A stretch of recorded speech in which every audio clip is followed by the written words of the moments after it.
Your style and your flavor make the city rock. They must say the season come out with a bang. Coach Minzy, best round here. Remember that.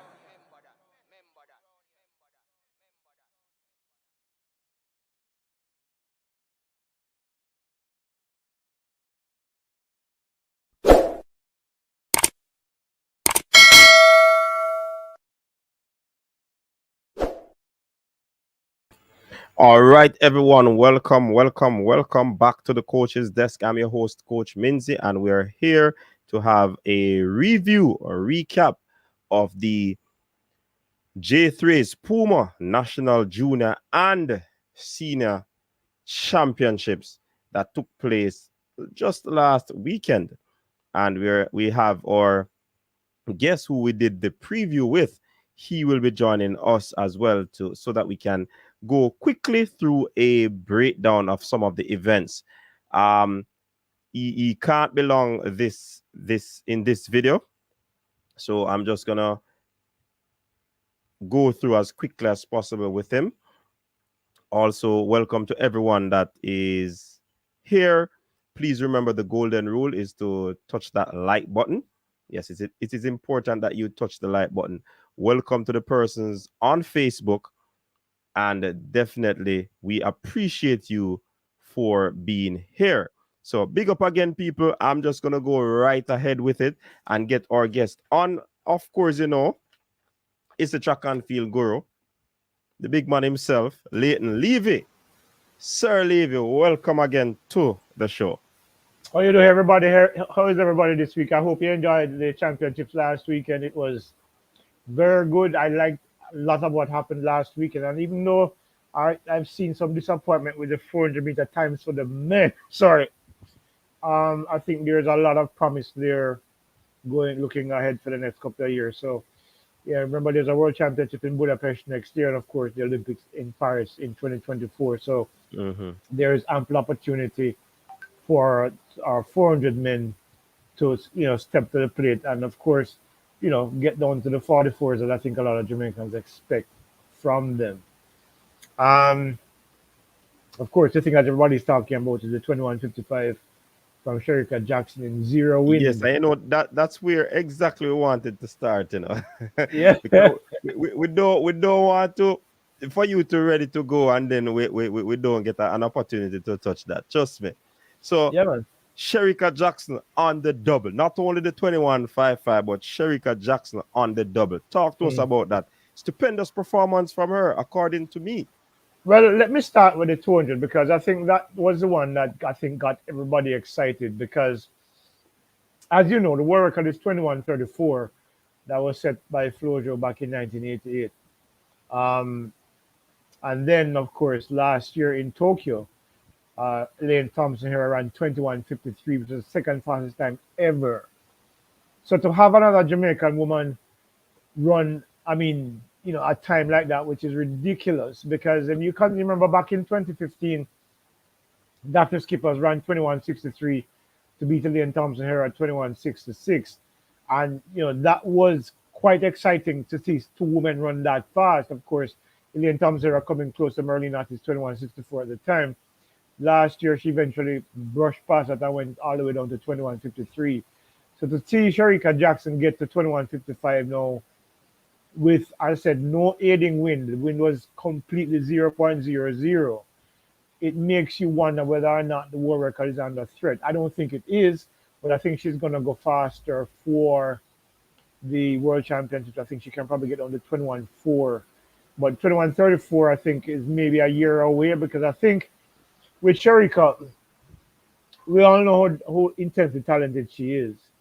And of course, with the 10.77 that we saw in 100, which is in real terms, I think had the race gone off on time and there had not been that protracted delay, you would have been looking at about 10.67, 10.6, somewhere between 10.67 and 10.69, given what we saw from her in the rounds coming up. Hold on a second there. I'm losing some battery power on this laptop. I need to plug it in. Okay, no problem. So welcome again to everyone that is here.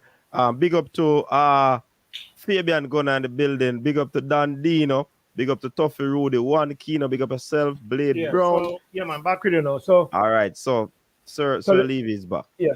So the 10-6, the 10-77 for me was probably more realistically 10-6, somewhere 10-6 highs. Um, in fact, I spoke to Kemba Nelson, Brenna Williams, and Elaine Thompson here after the race. Obviously, I couldn't get to Shericka because there were so many people around there. You know, the politicians and Yeah. everybody. I had not into that. So the reality is that all three of them, and I suspect it will be the same for everybody. For Janelle Smith, it was even worse because I think it cost her to re-injure herself. She was on the cycle track in tears afterwards. I think that race would have been probably a tenth of a second faster for everybody, but for most, I um, agree. had it gone off on time because I see people cussing Brenna Williams. I will never understand Jamaican people, you know, right? We keep hearing about this. You need to change coach Yeah. and everything. But let me just for those listening, I want to bring some things into proper context here. Somebody tell me when the first time Shelley Fraser broke 11 seconds, when Elaine Thompson broke 20 seconds, I mean 10 seconds, sorry, and VCB. I'm using those three as because they're three of the best of all time for Jamaica and three of the best of all time, period. I want people to tell me when was the first time each of those athletes broke 11 seconds in the 100 meters. And then put in context the fact that Brianna Williams turned 20 in March 21st, I think it was. And in her short life cycle as a senior athlete, right? Because one of those times, well, because she signed a pro contract 2 years ago now. So 1097, 1098, and in the national championships, she ran 1099, 1098, and 1094. What more do you want from the girl? What more do you want from her and her coach? We need to understand that getting up and running 10-7 takes time. Okay, it takes a lot of time for some athletes. For some, it comes a little bit more quickly. But where Brianna Williams is right now, I think she's on a pathway that is only on its way up. Give her time to be the athlete that she can be and stop with this rubbish but she needs to change coach and she needs to change this and she's not progressing fast enough. She was under 11 seconds 3 times at the national championships. And for those who want to know, in the final, she was on pace to run 1084 before that last 15 blew up for her, primarily because it's again a work in progress. Huh? So give the girl some time. A new personal best. She would have been second in Switzerland, where Kambunji ran in 1089. She would have probably made the US team because the 2.9 wind 1072 works out about 1094. I would take out the 2.9 wind. So in any other country in the world except Jamaica, she would have made the team as an individual. Kemba Nelson ran the race of her life and ran 1088. You can't kill her for that because I think one of the discussions that I had with Otto before the championships was that he acknowledged that he was going to require some time below 1090 to get onto the team. It's just that Brianna just fell short. Those last 15 meters of the final, I think, cost her. But look at the race, you know. Brianna led that race up to 75 meters, you know. Right? But people don't see these things. They just see the time and then criticize.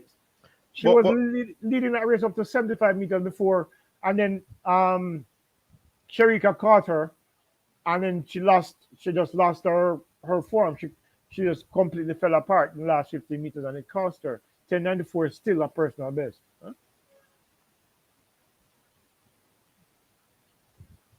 You're gonna ask something, yeah, man. Yeah, man. I think Brianna thought she got that third spot. Yeah, she said she did, but she didn't see Kemba. Because she didn't see Kemba, and that was the advantage that Kemba had over those persons who were closing, because she was so on the outside that persons weren't really looking for her. And she was off pace. She was off the pace right up until the last 30 meters when she actually got back into the race. Because Elaine, who said the delay caused her to feel flat. And you saw that as well when she came out of the block, that traditional acceleration that you saw from Elaine, you didn't see. And I'm sure that impacted Shericka as well, which is why I said that I think she probably would have run somewhere about 10:67 to about 10:69. I think would have probably seen a faster time from Elaine, somewhere maybe 10:70, that region. And of course, I think you'd have probably seen better times from both Kimba and Brianna as well, because all of them told me that the start did impact them in terms of their focus. I mean, Yes. Brianna said she was irritated. Elaine said she almost walked away had it not been for the fact that she needed to qualify. Kimba said the thing with Kimba is that Kimba said her coach at Oregon has been drilling something into her head for a long time, and I think it was a difference between her finishing fourth or third, where she said her coach said these things will happen, these delays, these unexpected events will happen, but never let it prevent you from getting to do what you came here to do. And she said that's what she held on to. Um, that allowed her to maintain that composure and run a personal best, a big personal best of 10:88, which is a tenth of a second faster than she's ever run before, and got her onto that individual spot in Oregon. So that aside, I thought Shericka was fantastic in that race nonetheless. It wasn't a good race. I mean, it wasn't a great race. Her start wasn't particularly great. Her transition wasn't particularly great either, which is one of the reasons why it took so long for them to catch Brianna. Mhm. But her closing was pretty solid. But the 200 was, I mean, she said she made a lot of mistakes. I've been watching the race trying to find those mistakes, but it That's maybe. the same thing I say, Leighton. When I watch the race, I see a very well executed race. I don't know which flash you're talking about. Yeah, Mistakes. I think the first 50 wasn't probably as good as she wanted it to be. I think she probably wanted to go that little bit faster. But beyond that, and maybe the last 30 where I think she may have been overstriding a little bit. I need to watch it a little bit more closely and break it down. But I thought it was a pretty solid race, 21:55 and 0 wind, as I said before, and I said on the zone this evening. Had she had a 1.5 win behind her, that was a 21:41. That would be the second fastest time altogether, and just zero point 0.8 off of, or 0.7 off of the world record. So you see, Mhm. I think once she tapers completely now over the next 16 days to the World Championships, I think once she tapers in the next week, I think I should probably start tapering in the next week or so. I think she'll probably be running 21 fours, and the gold medal is hers to lose as far as I'm concerned. Notwithstanding Abby Steiner, who I think is fantastic and will probably run faster based on what I've seen from this girl. Every time you think she's at her peak, she runs faster. 21:77 into a minus zero point 0.3 wind is remarkable. But I don't think she has the legs to beat a Shericka, Downhill. because here's the thing. As good as Abby Steiner is, and she's about to go pro, huh? Yes. I think we can expect a big signing. I hear Puma has gotten her signature Who got the for, signature? I Nike? hear Puma. Oh, that's great. Yeah, I was talking to an agent at the stadium on the weekend, and him kind of hinted about some things. I'm gonna just put two and two together. But yeah, so she's gonna go pro. But I think, in fact, I believe that all things being equal, the silver medal is hers in Oregon. But I think unless Shericka messes up big time, I don't see anybody beating Shericka in Oregon in the 200. Notwithstanding Elaine Thompson, her who I think is close to where she's gonna be in Oregon, because I remember I think the 22:05. Don't quote me on this, but if somebody can check what that Elaine ran at the trials last year with that sore Achilles.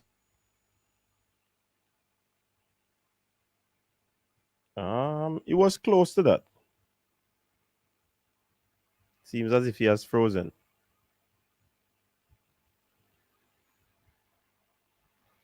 Abby Steiner, major threat, brain drain. Mm, I don't agree. I think the internet has somehow not been good to Sir Levy. So let me jump in the comment section. I see Rico Too Hot said, talk to them, Mr. Levy, about Brianna. All right. So first you got One Kino in the building, Blade Brown in the building, Tuffy Rudy, Dan Dino, Fabian Gunner. Who else is here? Tony Green is here. Big up yourself. Truck Era is here. Woodism is here. Bro Man Security, big up yourself. Brain Drain as usual. Man says stunted growth. Oh boy. I saw a comment that if Kemba was in the middle, close to Brianna would have won. All right, those are some everything Nicki Minaj. Do you guys think the change of coach will affect Elaine? No, she's right on target. I don't think so. Other people might think otherwise. Somebody saw Jason, big up yourself. Check. We need Sir leaving the Shakiri camp. Mans presents the excuses well. I see you, Brian. If this is the comment I saw. Brianna has to work on her second half of the race, which how Shelly improved tremendously. The track fast so we don't count out the record. Do you think the change of coach? Oh, let me answer that already. Abby already got $1 million US PUMA contract. Yeah, man. Abby Steiner, Kentucky, USA. Shelly's second half did not improve fast. It took years. Abby Steiner is a major threat. So people know the brain drain gone for Abby Steiner and Wagana now. She ran slower last year at trials. If Elaine is not in form, Abby getting second. No go so. Takes time. Not everyone will be a world beater right away. Steiner is no match for our women. Abby running third. Abby Steiner will do well if she medals in the 200. Dwayne Davis official. Elaine ran 22 flat last year, coach. So 22 flat, 22.05. Close. Not far off the pace. University of Kentucky, best female university. Look at Jasmine Quinn, Sydney, and Abby. 100% disagreeing. Shericka, Elaine, and Abby. You do not agree that the best American has to offer is not a threat? Nah, I don't agree, sir. No, Abby not a major threat. She has to get past Elaine before she get to Shericka. Major threat is bringing it far. Randolph Drakes. Leighton, you are overreacting to the Shericka time. Shericka is not proven on the world stage. Don't overlook ETH. You have short memories. Seriously, Randolph? I never saw Abby get run down before.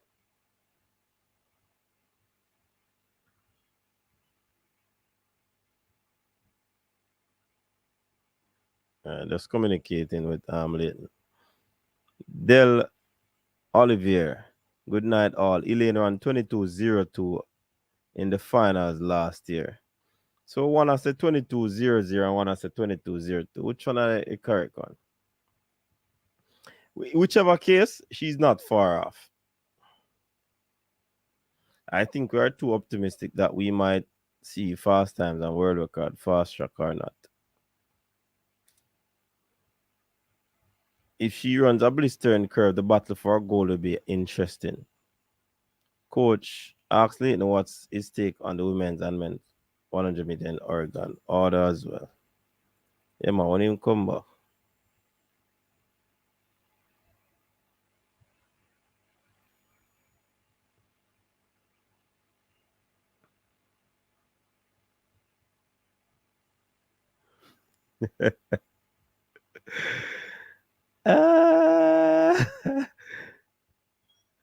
If Brianna got a 5-yard head start, she would have won.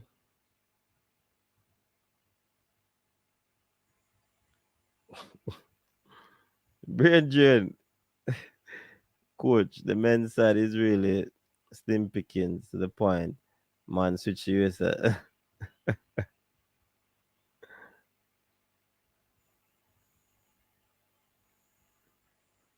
All right.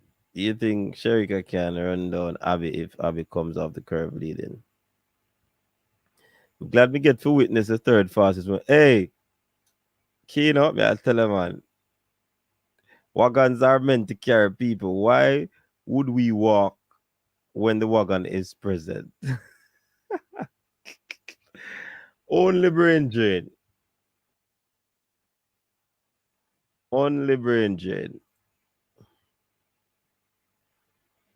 Coach Elaine is still on track. She's still in. Yeah, yeah. She's still on track, man.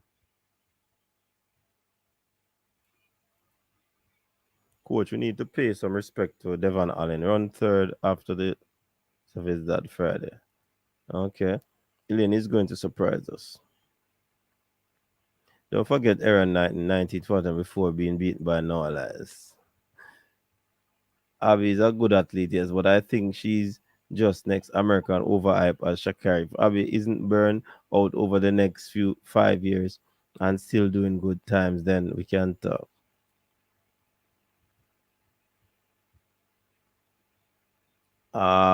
Pick up yourself, Elaine. I agree with you late now about Bren. Okay, Jermaine Scott, women's 200, Shericka, Elaine, Shelley. They all have passed the cheetah lady, Elaine. She walk like a cheetah. She shape like a. Yo, me I tell you, these people in the comments about Abby, she will not medal. Trust me on that. Stop hype up Shericka. Stop hype up Abby. Who says Shericka not proven? Why are these folks taking Elaine slightly? Nobody's taking her slightly. All right, so the boss forward back. Yeah, I So, apologize for that.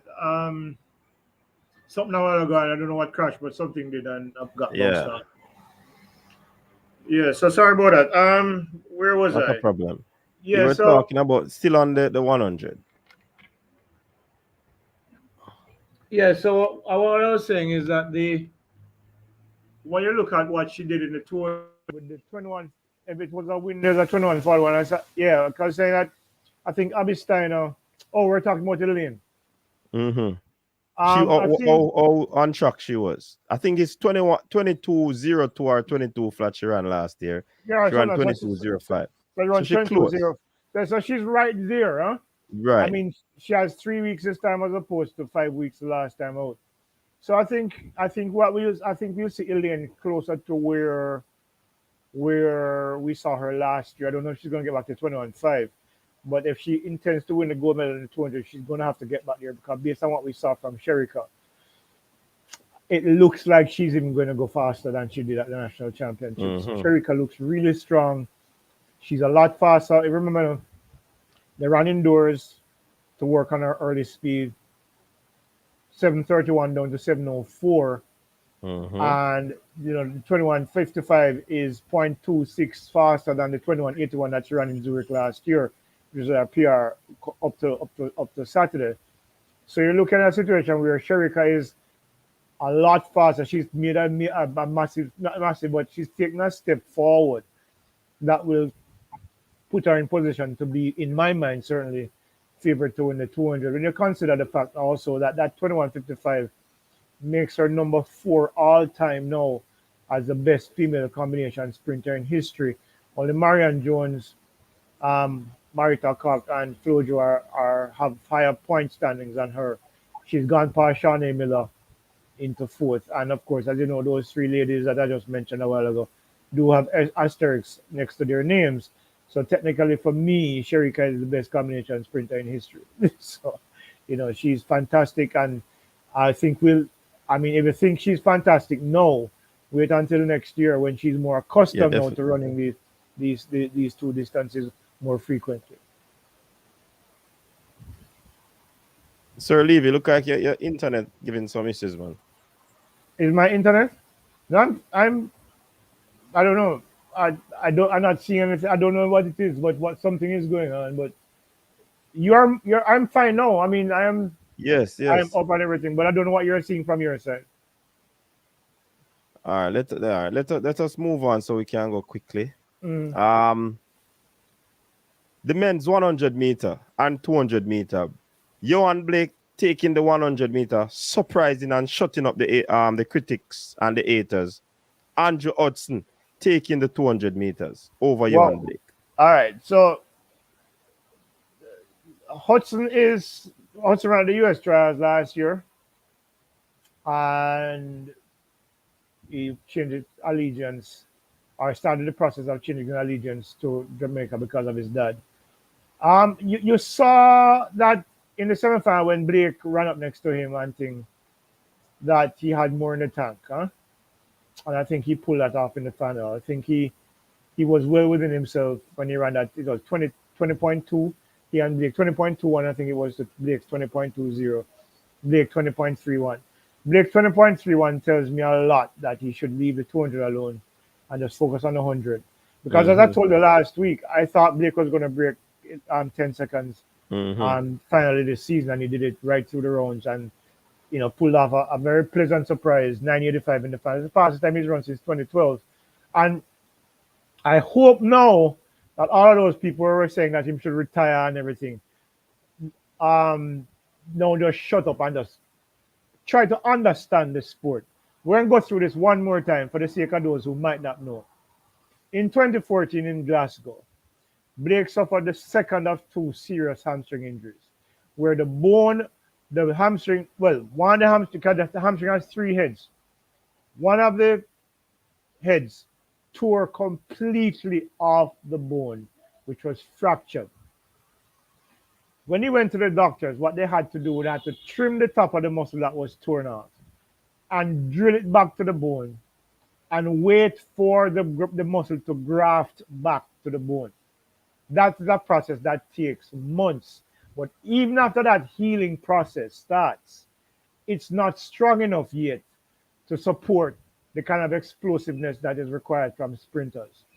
That takes, or in my mind certainly, and based on the reading I've done on it, took maybe a year, 2, 3 years even to get back close to the strength that he was when he was at running 969. Though that he's gotten past the physical part of that issue, was the mental part of it. Because when you're that badly injured, you are afraid to push your body to the limit because your brain protects you from injury. This is the reason why people faint under certain conditions, because your brain understands that your body can't handle the trauma, so it shuts down to protect you. Blake, in trying to run fast for the past few years, where he peaked out at 9.93, was mainly because his brain refused. Well, he didn't have the control to say, let's get past this. And his brain kept telling him, hello, you're not going back there or tear up the muscle again. So this is as fast as I'm allowing you to go. Over the last couple of years, as he has gotten stronger and a little bit more confident in his body, he found that he could trust his body once more and then run to the or close to his full potential. He won't get back to 969, I don't think, but I think he can get to 9.7 based on what I saw on the weekend. Because there are certain parts of his race that weren't great. The transition wasn't fantastic, and the speed maintenance could be better. But I think that will come with as he gains in confidence and trusts his body a little bit more. So I think in Oregon, I would not be surprised to see him go below 9.8. I think Akeem Blake is showing that he belongs there.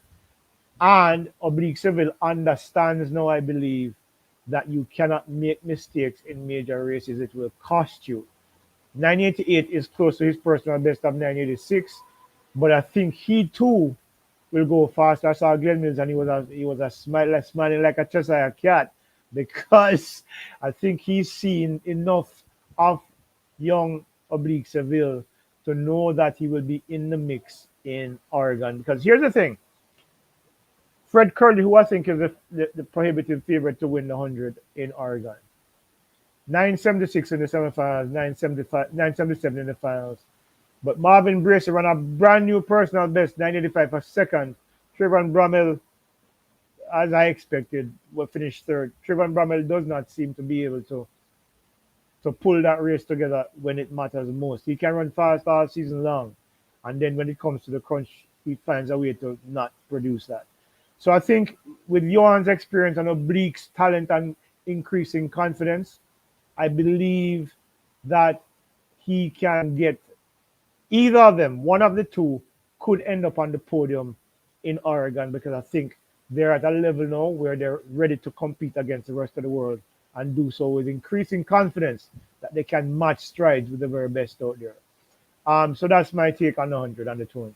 All right. The super, I believe, not exaggerating, Brittany Anderson Oh Lord. winning the hurdles, the 100-meter hurdles for women, followed by Megan Tapper, who people wrote off as well, and Daniel for third. Talk about that one. All right. So here's the thing. Brittany Anderson is 21 years old, and we've seen what she's been capable of for years. Huh? And I think 12:45 in the heats tells you what is possible. I think both of them expected to go faster, but Brittany explained why she didn't get the start she did. So the start of the gun went a little bit more quickly than she anticipated in the final. It was a quick gun as well, because it was set and then boom, there was no pause almost, and I think it threw her off. Megan Tapper ran 12:60 in the semifinals and came back and ran 12:65. She was in control of that race up to the last three hurdles, and then she admitted that she kind of lost her focus a little bit, and it cost her. So I think both of them are ready to go below 12:5, and I think what we've seen from them, and of course I'm a little bit worried about Daniel.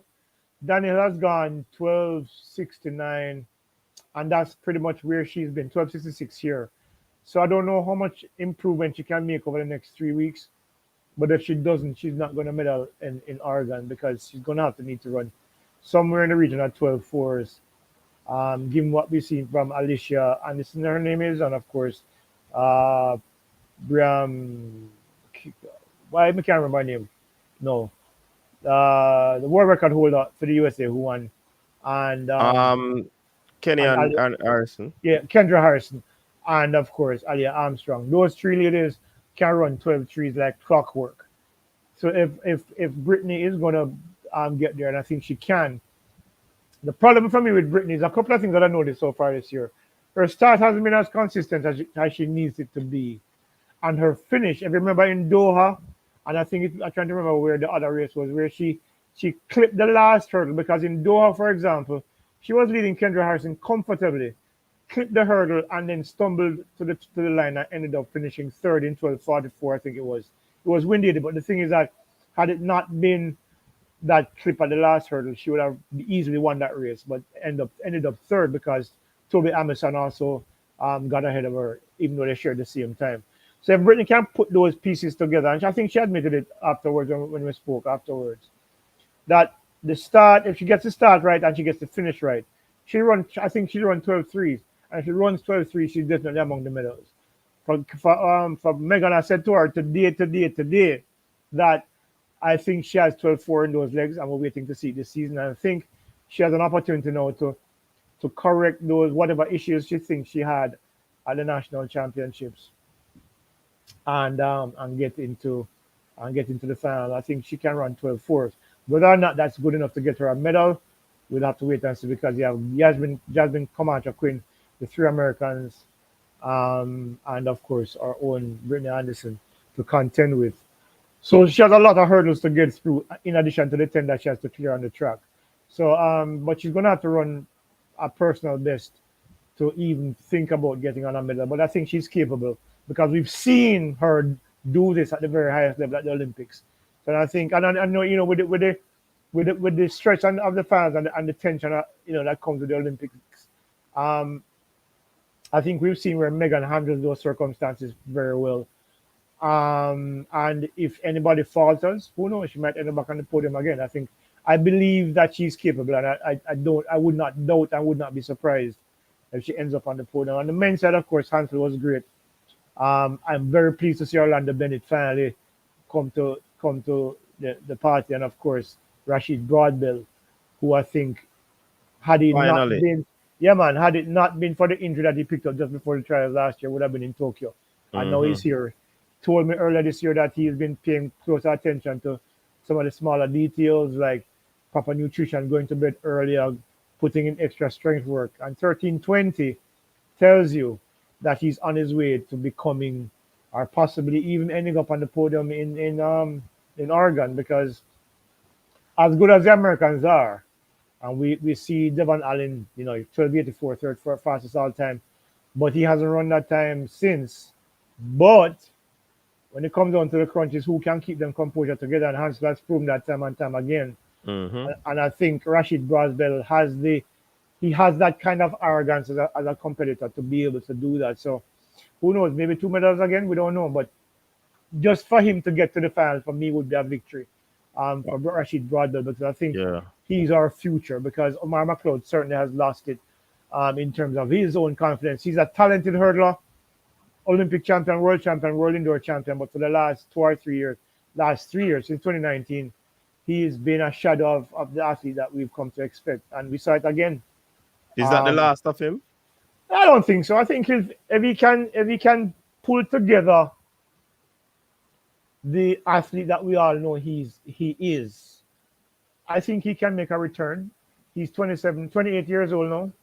Hurdlers can go into their 30s. I mean, Hansel is 32.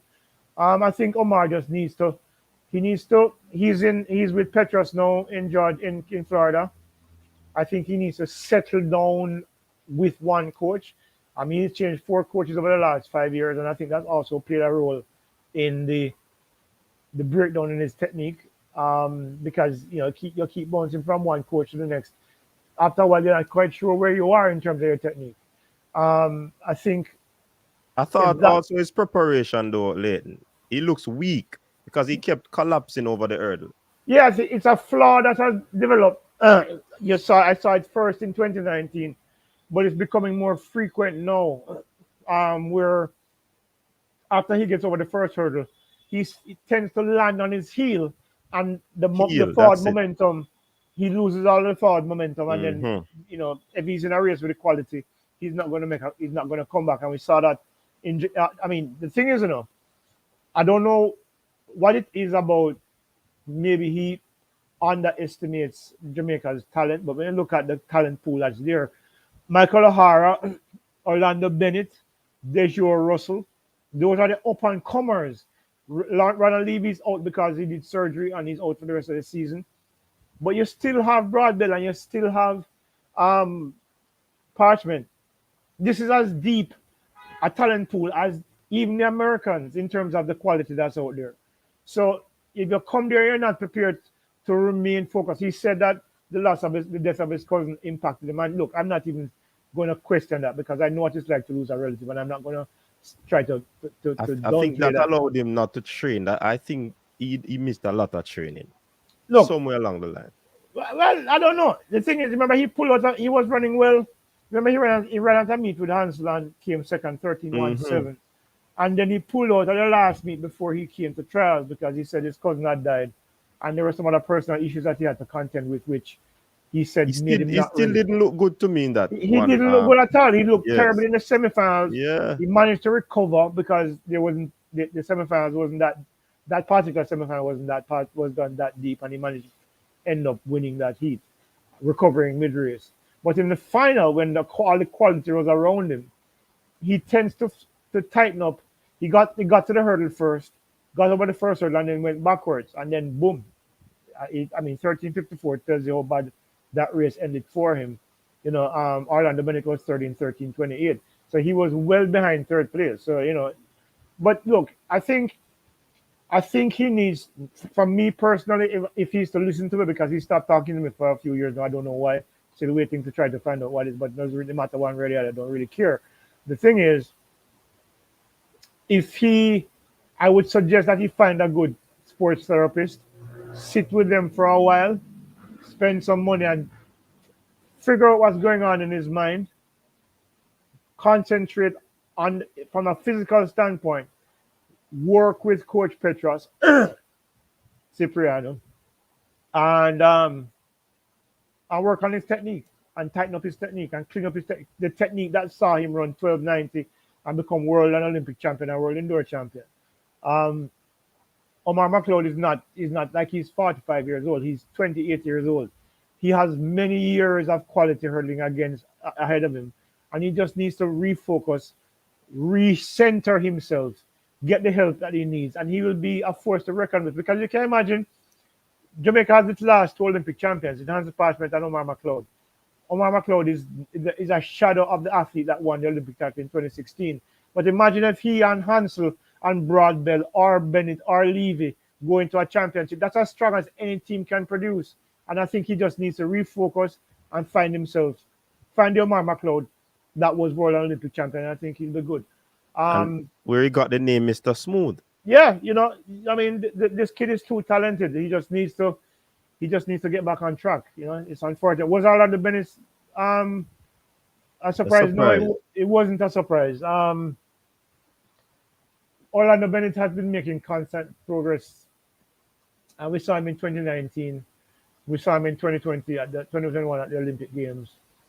I think he was, and again, it goes back again to giving the kids time to get everything together. And I think what we saw from Orlando Bennett is where he's at now. He's ready to be a world-class hurdler. And I think we'll see him go faster, not necessarily in Oregon, because I don't know with the pressure that will come to bear there, because there's this kid JAAA from France, the world under 20 champion, who ran at his national championships. I think he ran 13.17. He's just one of the smoothest hurdlers I've ever seen anywhere, anytime. And the thing about it is him is not just that his technique is solid. He's really, really cocky. He's confident to the point where I don't think he fears racing against anybody. So if I wouldn't be surprised to see him on the podium in Oregon.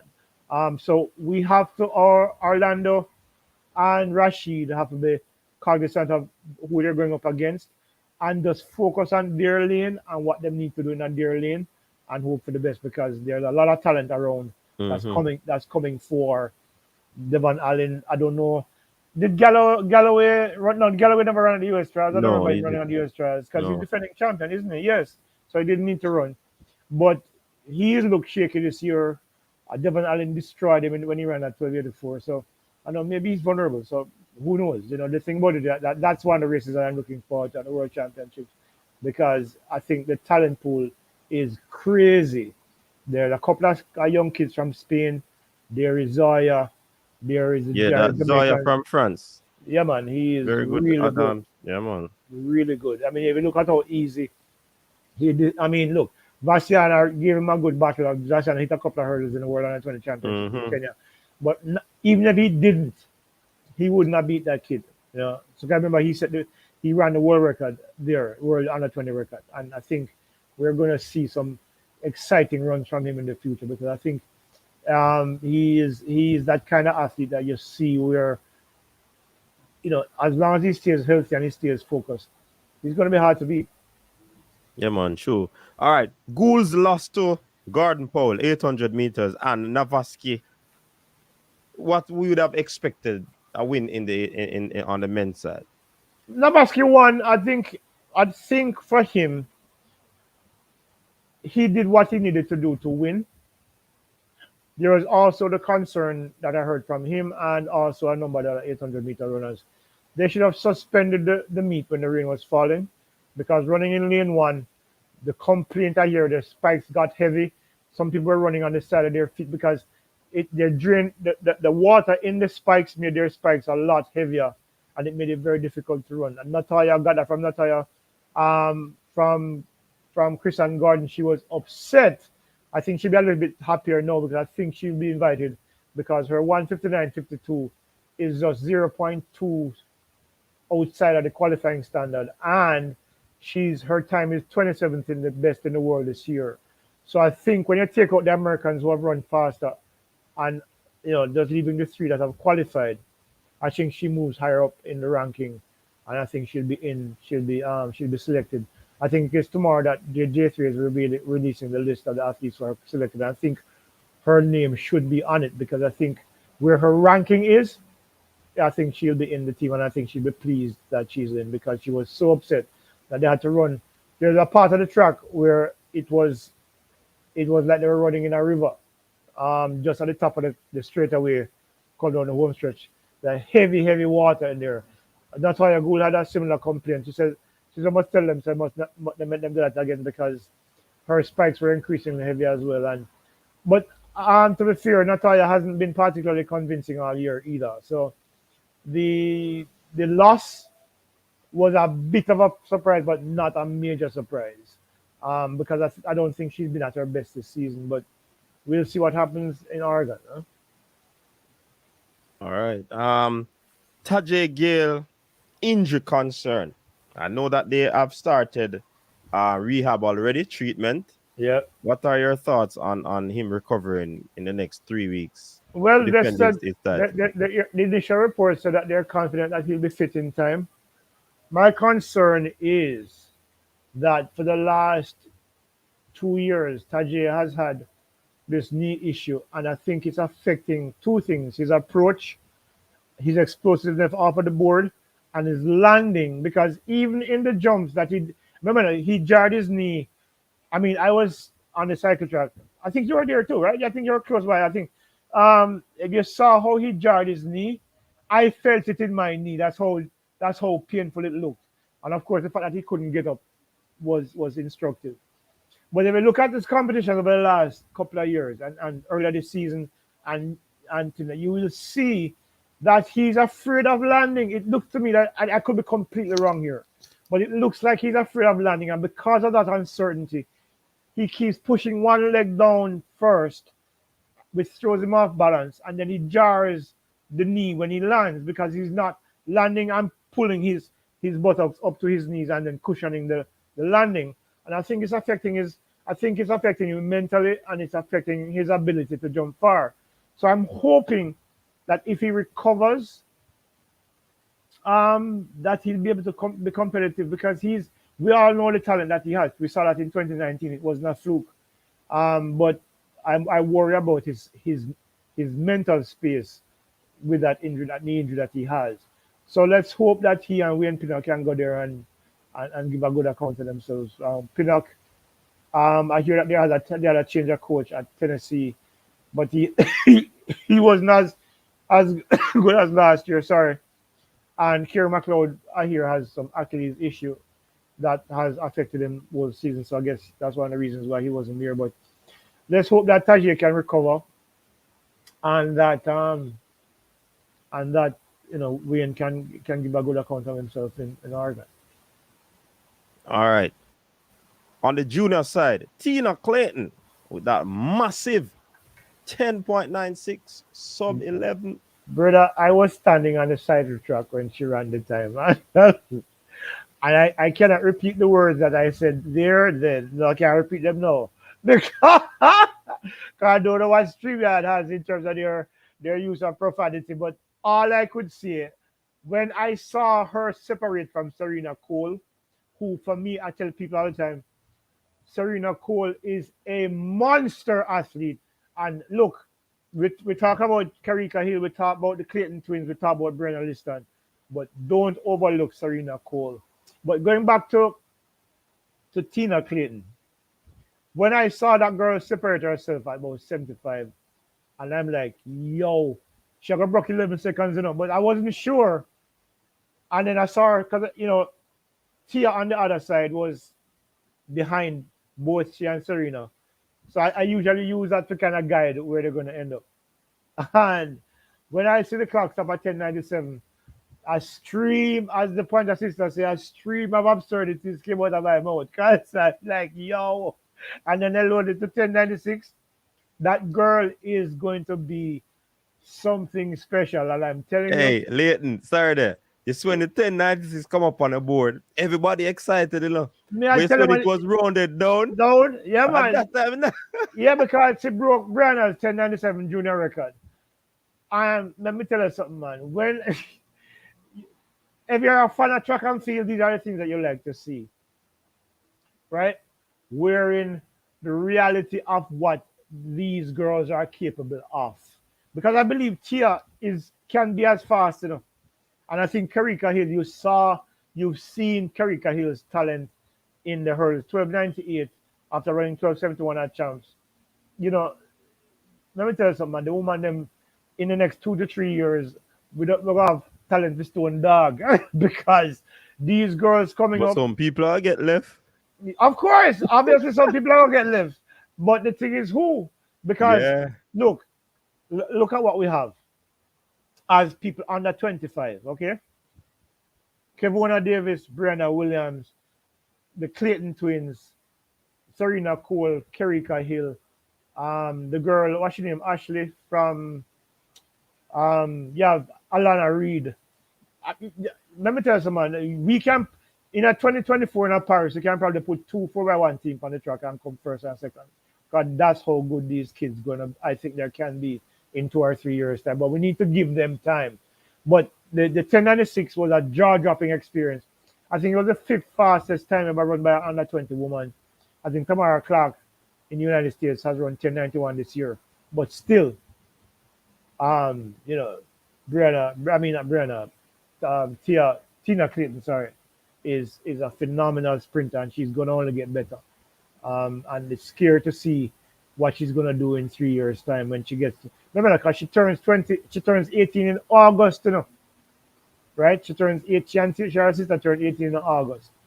So you can imagine over the next 3 to 4 years when their bodies mature, and if I hear they're probably going to elite performance, I don't know how true that is, but if they get the kind of coaching that will get the best out of them, they'll be phenomenal.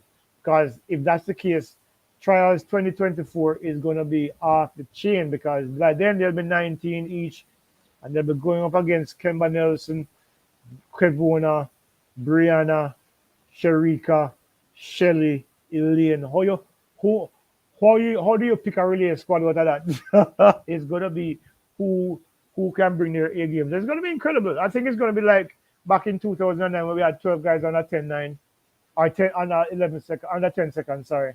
And some people like Jake Harvey had to go to Turkey, and some other man have to go some other place just to get places to run for them team. That's what I think it's going to be like in the next couple of years for Jamaica, for the women. Yeah, that's true. All right. Sanjay Davidson.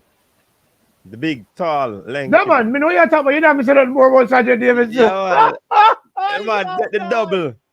The man run 10:20, right? He's what? How old is he? 18? He's about 18, yeah, man. Yeah.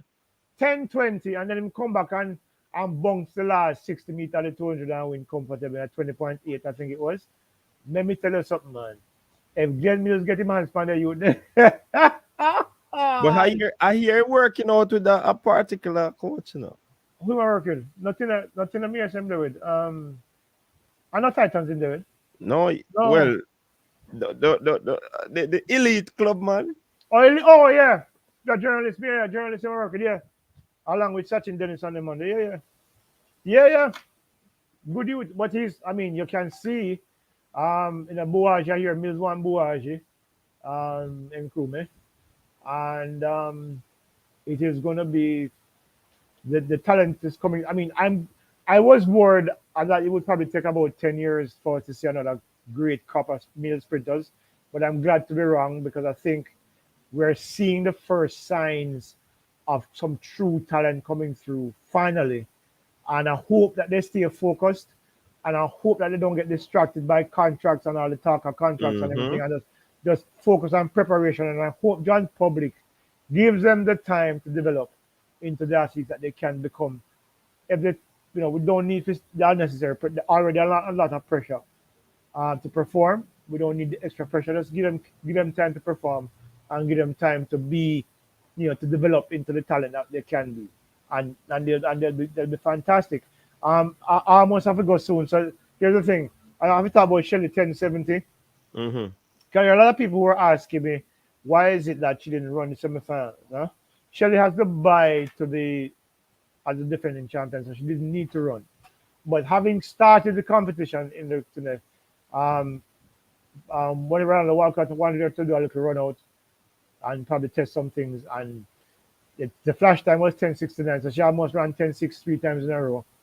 rounded up to 1070. But when she came, all she had to do was face the starter in the semifinals, and that was it. You know, the only complaint I could have is that she didn't give a credible effort, but that's a nuance because we all know that she's a defending champion already. Yeah, So there man. was no need for her to no need for her um to um to run 100 to begin with. Yeah, man. Yeah, I so know she you just have to go. Give me a yeah. highlight of the championship. Right across the senior and the junior. Well, obviously the 1096 obviously takes precedent there for the juniors, and the 1020. That those for me were fantastic. The 1298 as well from Shericka Hill. Those for me were my top three performances for the juniors. Obviously, the 2155 is the one that there is nothing that surpasses that at the national championships. I was very happy for Johan Blake's 985 and to see Oblique run 988, and of course, Akeem Blake. The men's 100 top three for me was another highlight. Um, the hurdles, both male and female, made me really happy. Um, but I was particularly pleased with Brittany Henderson. I picked her to win, and she delivered. I was very happy with Megan Tapper given the physical challenges that she had earlier this season as well. But I can't stop talking about Johan Blake. I think the beast is back. Not as vicious as the beast 10 years ago, but the beast is back, and I love to see that. And I'm really happy that he's overcome all his issues and managed to find his way back to where he belongs, I believe. And I think Jamaica's team will give a very good account of themselves in Oregon. Yeah, man. Before you answer the last question on screen, we Mm. didn't look at the women and men 400 meters and the hurdles. Um, the women 400 meters, I think Candice McLeod, uh, You did call that one right. yeah, with what's her name, Cherokee Yeah. Young, and I'm pleased that Stephanie made it. Yeah.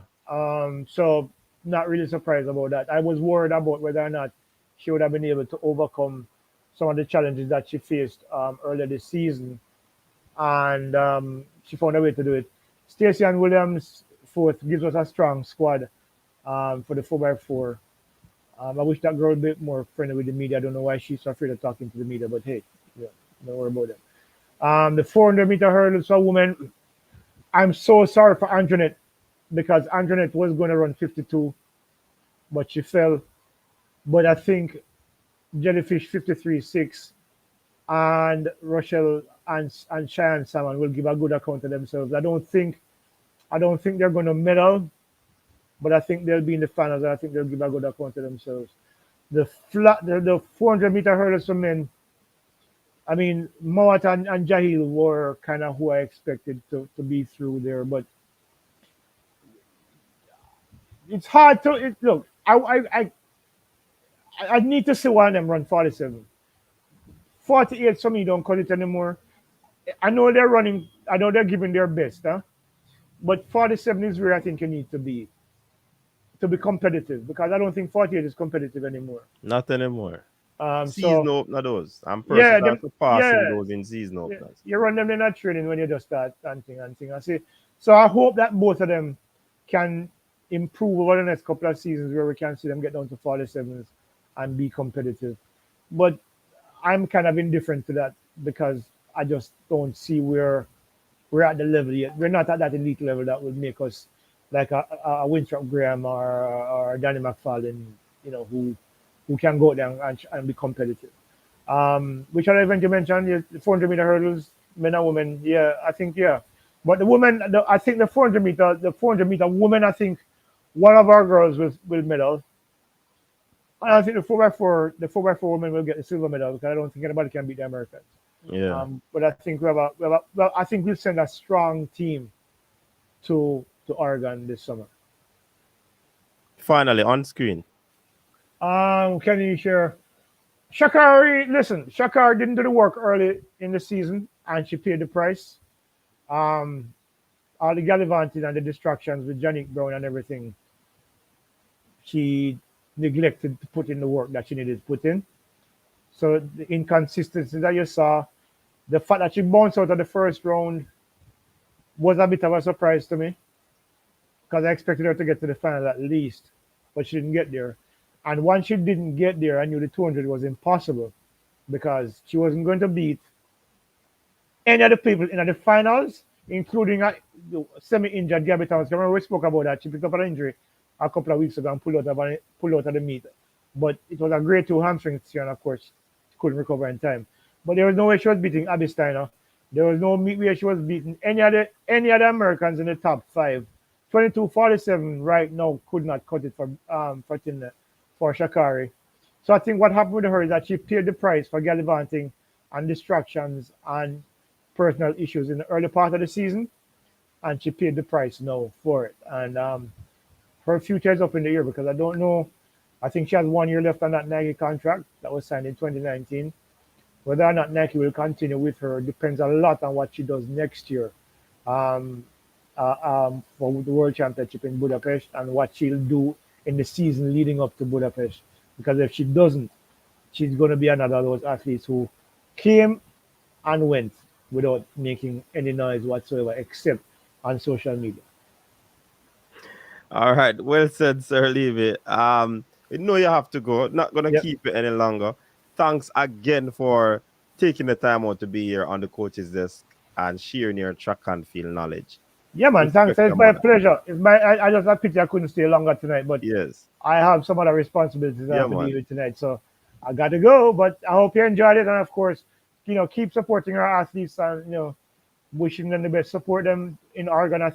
I think we'll do as well as we did in Tokyo last year, if not better, Better, because yeah. I think the men's 4x4 team can end up on the podium, and I do believe that our hurdlers are going to do well.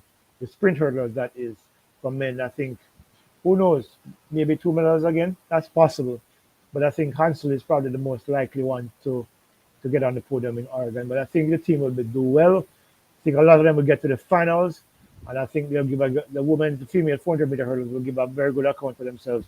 My only regret is that Antoinette Knight is not going to be there, because I think she was going to be our best prospect. I think she was on pace to run 52.7 um, and probably go faster by the time Oregon came around. But such is life. There's an opportunity next year and the year after that. And as she said, this is her first year as a pro, so she has a career ahead of her. So she's kind of moving on and Yes, hoping to run yes. a fast time this season. So we wish her the best in that regard. But have a good night, guys. Yeah, Hope you man. enjoyed it, and we'll talk sometime soon. Yeah, man. Cool. Again, Thanks. Yeah, take it man. easy, guys. All right, cool. So people, there you have it. Leighton Levy, the track and field guru. He came on just to share his expertise, and we have a review. People asking about Brenna Liston. Brenna Liston was withdrawn from the competition precautionary measures by her coach. So that's the reason why she didn't run. Don't worry about it. Brianna is up for selection. All right. So I know the people are checking, what is wrong with Brianna? Why didn't she run? But she's good. She's good. She's good. Precautionary measure. Yeah. Brianna Williams did her MRI. I think they're waiting on the results, or if not, the results are there, but I have not gotten a hold of whatever the results are. But yeah, it was a good week of good weekend of track and field, and certainly persons show up. Persons, my listen to me. Anjanette Knight falling at that corner was one of my biggest disappointment. She was on 52 pace. 52 pace. The thing hit me. But I like the way she dealt with it. She's not gonna be using one incident to allow it to define her career. So definitely I'm looking for her to bounce back from this and just go deal with the hurdles. You know what I mean? Coaches, do you think Christella was taking it easy because he already had the qualifying time. I don't know, brain drain, honestly. I don't know whatsoever. Coach, not to be controversial, but last year I said weed can be used to mask other substances. What happens if you stop taking endurance drugs and smoking to mask it? Can you still perform? I don't know. I don't know.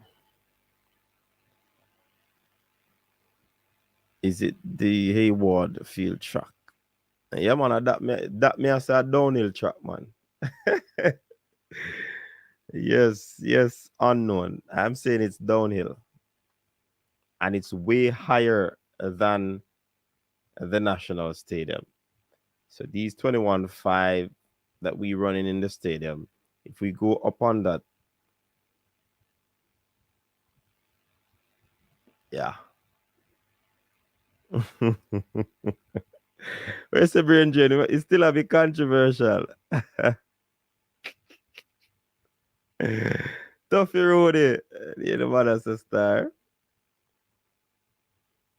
Yeah, man. So people miss a lot of the comments. I apologize, but because I knew that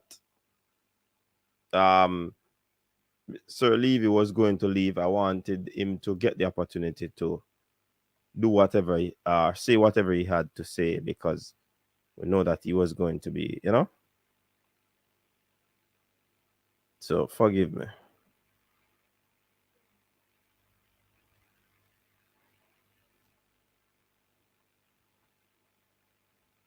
Shericka can run 21.4.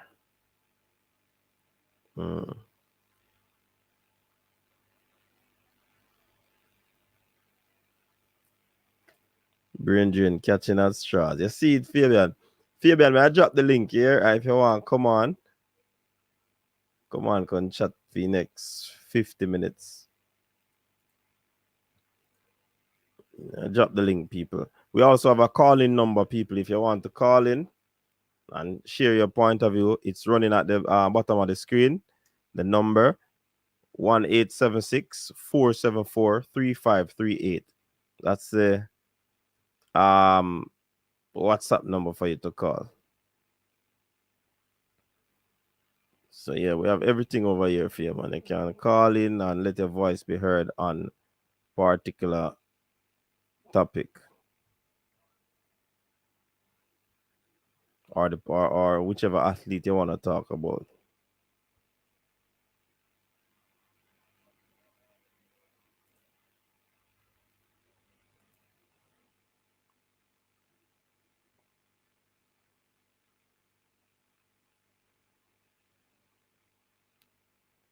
Which of the straws? Abby, Shakari, or Christella Fabian?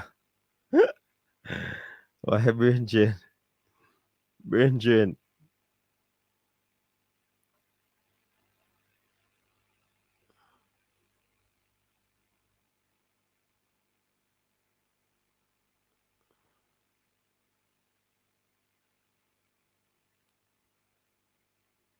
One thing people not realizing, Oregon track is like 3 generations ahead of stadium technology. Our times will be a lot faster if you adjust it to Oregon. Very, very much so, Everett Palmer. Coach, is Shelley no longer the favorite for the 100-meter goal? No, man, Shelley is still the favorite. But Elaine and Shericka will have something to say about it. Yeah? Elaine could be playing possum. Anyone can start. You see the thing about it, Barrymore. Elaine will double, Shelley will double, and Shericka will double. That's plus Kemba will do the 100, 3 rounds. We are gonna need fresh legs in the 4x1, you know. So most of these ladies that you see come 5th and 6th, they are going to be going. You understand? But these athletes are prepared for the background training. They are prepared to do the rounds, you know. So I'm not even worried. Coaches, I saw you are now an accountant. You seem to know a lot about the JFF finances. No. No, I'm still a sports enthusiast. Brain drain.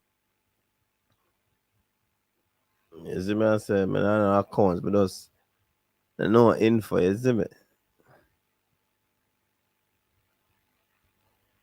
What time do you think it will take to win the 100? Boy, it has to be somewhere in the 10-4, 10-5, you know. Honestly. Me no know Shelly will break the 100-meter world record in Oregon. Why would Shelly beef with Shericka? Who said them a beef? Hey, people, don't know about a come with no manufactured beef in the man.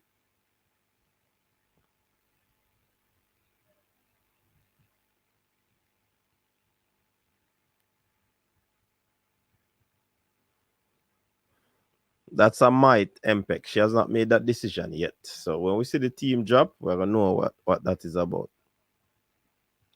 Shericka has the 400 strength, so I'm not surprised if she replicate what Elaine did in the 100 and 200 last year. Yep. She might fight Shelly for the year, of course. Do they get medals if they participate in the preliminary rounds of the relays? Yep. Fabian. Yeah, bless up. Well, I'm turning that something here. Yeah. You turn him out upside down, get 30. A tablet, man, a tablet. Just turn on the thing so you can't get rid of the black thing from the end, no? The rotation lock. Oh, hold on. Wait, let me see if I can fix this. I'm not so 100% on them tablets up now. You know. Oh. What Kino said? Thanks to J Trace, we give 4 VIP tickets. Are you get them? Okay, are you get them, Kino? No, me know how you get them. Man. They're not having They're having 14. Oh, it can't turn. No problem then. It's a life is short. I must bully these no matter about. Oh, see changer, yeah. Yeah, that better now. No GMO beef. People ain't come with that one, man. Landscape. All right, Bridget, we hear you. Yes, so gonna Mm-hmm. the last year championship. What was it like? All right, so a few things happened that I expected to happen. Probably happened better than I predicted. I expected Shericka to win the 200. Mm-hmm. I didn't expect her to run that fast. Even on the live, I was saying she would. I said on the live, and I said Shericka will PB now, and she will run 21.7 or 21.6. But the 21.5 was mind blowing. I didn't expect her to run 21.5, especially since the rain poured down on the track. Mm-hmm. So that was a surprise for me. I have been saying that Omar McLeod hasn't looked like himself. I could see it in his face that there's something going on with him mentally. But I still had him to pull through for even a third spot in the because you see the thing about athletes is sometimes when you're going through some stuff you need a distraction, and sports would be that distraction for you. That it would distract you from all of the trauma that you're going on with in life. I was hoping that he would use the hurdles as a way to just shut out all of the emotions or whatever he's going through and just qualify. But Fabian, Bennett, he wasn't hurdling well enough. So that would he probably be wasn't virtually impossible. he wasn't hurling well, but the race that I saw with him on Parchment, I thought he would have gotten third based off his last race. I was hoping to see him versus Devon Allen, but he pulled out of that race. So that was the race that I was waiting for to assess how he would perform at trials, seeing that that race would have been 1 week before trials. But he pulled out of the race. So for me, that was unexpected. From the rounds, though, I realized that Bennett looked like he was on a mission. I could tell based on his whole demeanor and also Broadbell's demeanor that they were determined to make the team. You could see Broadbell talking to himself at the start at the 110 hurdles, psyching up himself, getting ready for that. So I could tell based on those things. Those are the little things that I look for on an athlete, and you can see from their facial expression, all of that. Parchment looked confident. I had no doubt he would win. But I just know that Broadbell would make the team, and I had Bennett. If there was going to be an upset, I was thinking about Bennett making the upset and making the team also. So that's very good for him.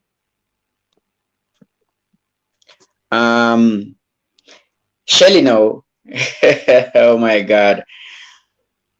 I don't know if a lot of persons realize, and we might go burst the secret now, coach. I know you realize, coach, but in my WhatsApp groups and stuff, I did say that I think Shelly will use these trials as training, seeing that she hasn't done a lot of races this season.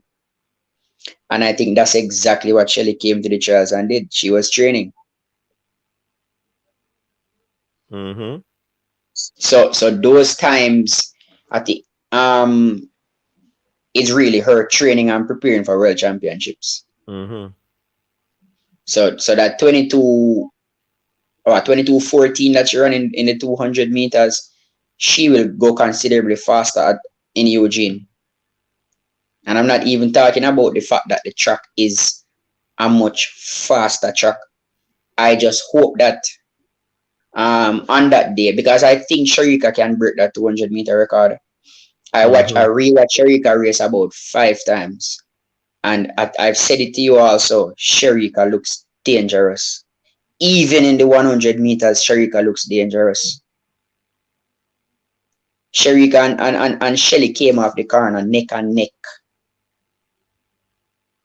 And if you can keep up with Shelly coming off of the corner in a 200 meters, you are doing some serious running. Montana is asking if you can join your WhatsApp group.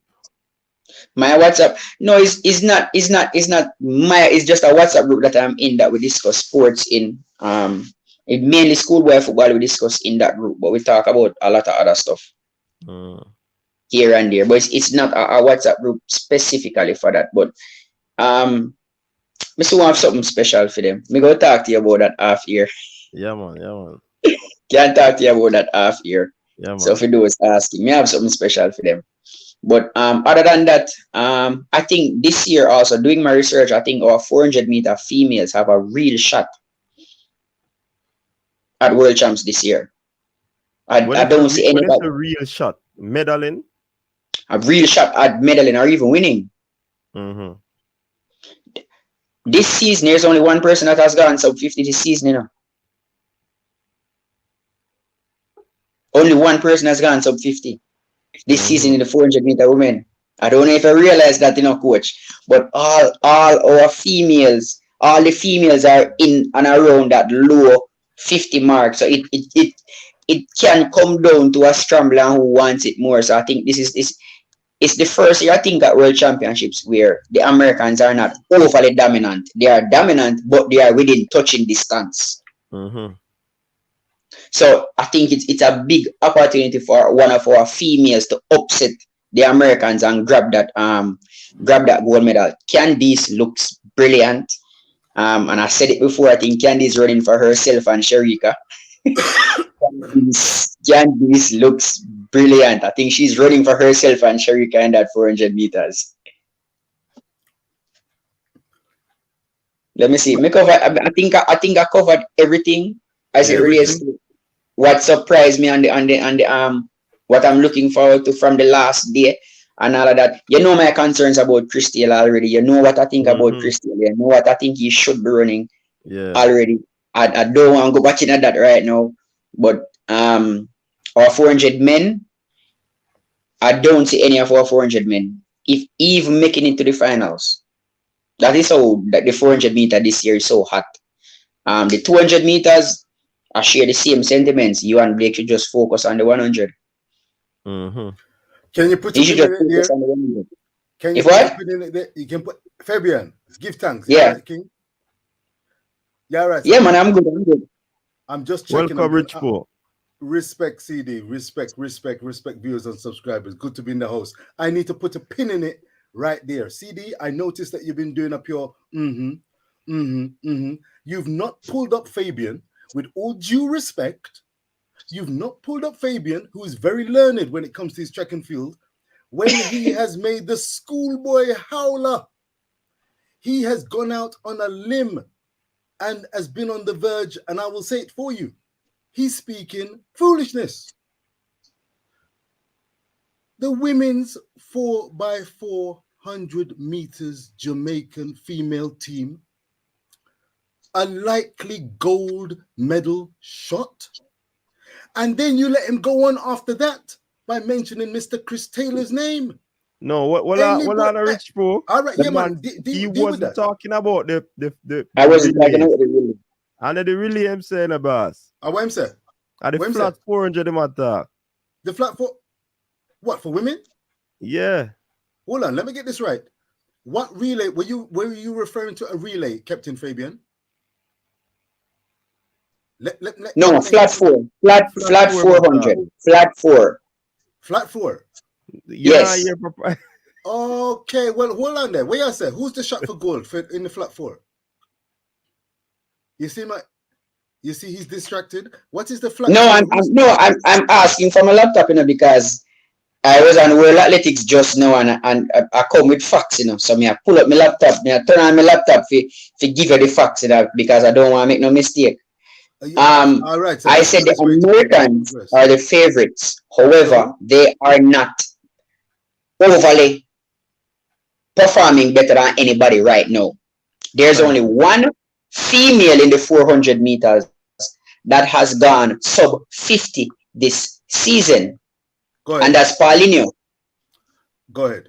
The second fastest female this season in the 400 meters is actually Cherokee Young. Thank you. And third is Shawnee Miller. And she has been running consistently. 50 point. 50 point. So our females, I think, have a genuine shot of upsetting the Americans in the 400 meters. They are all running around the same 50 low. Fabian, I'm big enough to retract statements as my wife opens the door and I come off camera. Darling, Lord of mercy. Yes. Well, I have to mute him now because I don't want to eat the shoes off the You're muted here, Rich Poor.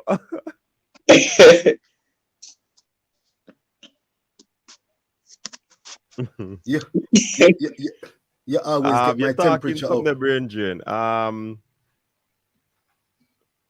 Hubert Lawrence, you're talking. Fabian, I retract my statement. I thought you were referring to the 4x4. My sincere apologies. And I will say I agree with you. Interestingly enough, the 400 meters, if you've got your laptop there, who looks the most likely threats in the 400 meters for women? It has been a little bit low key, it must be said, this entire year, the 400 meters for women, very low key, no doubt about it. I think Shawnee, if she enters and is fit, she's gonna win it. No one beats her. Cherokee can pick up a medal. Watch out for Paulino. Watch out for Paulino. Well, and where's Paulino from? Shawnee hasn't looked like herself this season. Right. Shawnee hasn't looked like herself this season. But World Championships is so that's why I say Paulino is a big favorite for me. Well, so that's two. There's potentially two spots for gold taken up there. So that leaves one place. Are you suggesting a Jamaican can actually top and usurp No, those two I am, names? I am saying that even though Shawnee is probably one of the big favorites and Pauline is another one of the big favorites, they are not overwhelming favorites.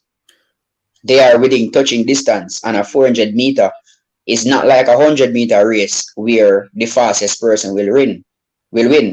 A 400 meter comes down to strategy. It comes down to lane draws. It comes down to a lot of things. I'm gonna have So to I am disagree. saying, based on all of that, we do have a shot of beating Paulinho and Shawnee Miller. Well, you've certainly gone out on a limb again. I gave you the chance to rein back. And I tell you what, this makes it a rather interesting wager from London, England. An interesting wager because, trust me, if a Jamaican wins the 400 meters women's event, that will constitute one of the best victories in Eugene in any event. I think it's relatively open, but the word touch and distance. Can you tell me about Cherokee Young's performance in the 400 meters at the trials, where she came in third behind I mean, McLeod and Stephanie McPherson? Can you just give us a little breakdown of that race, please? to tell you the truth, I'm not even looking at Cherokee Young, you know. I was actually, I am looking at Candice and I'm looking at Stephanie and McPherson. I'm looking at Candice and I'm looking at Stephanie and McPherson. Candice looks like she is in the shape of her life. So she looks like she will PB this year based on what I'm observing. Candice PB, I think, is 49.5. I think it's 49.5. So if she can get close to her PB, which it looks like it will happen, then she has a genuine shot. Stephanie and McPherson is somebody that is very strategic in the 400 meters. She is very strategic when she runs her race. So that is why I'm saying these two girls, if they get it right, they could cause an upset. I'm not saying it will happen. I'm just saying there is a genuine chance that they could spring an upset in the 400 meters. Well, we know that athletics so is essentially what you say, if any of the big favorite then slip, them slide.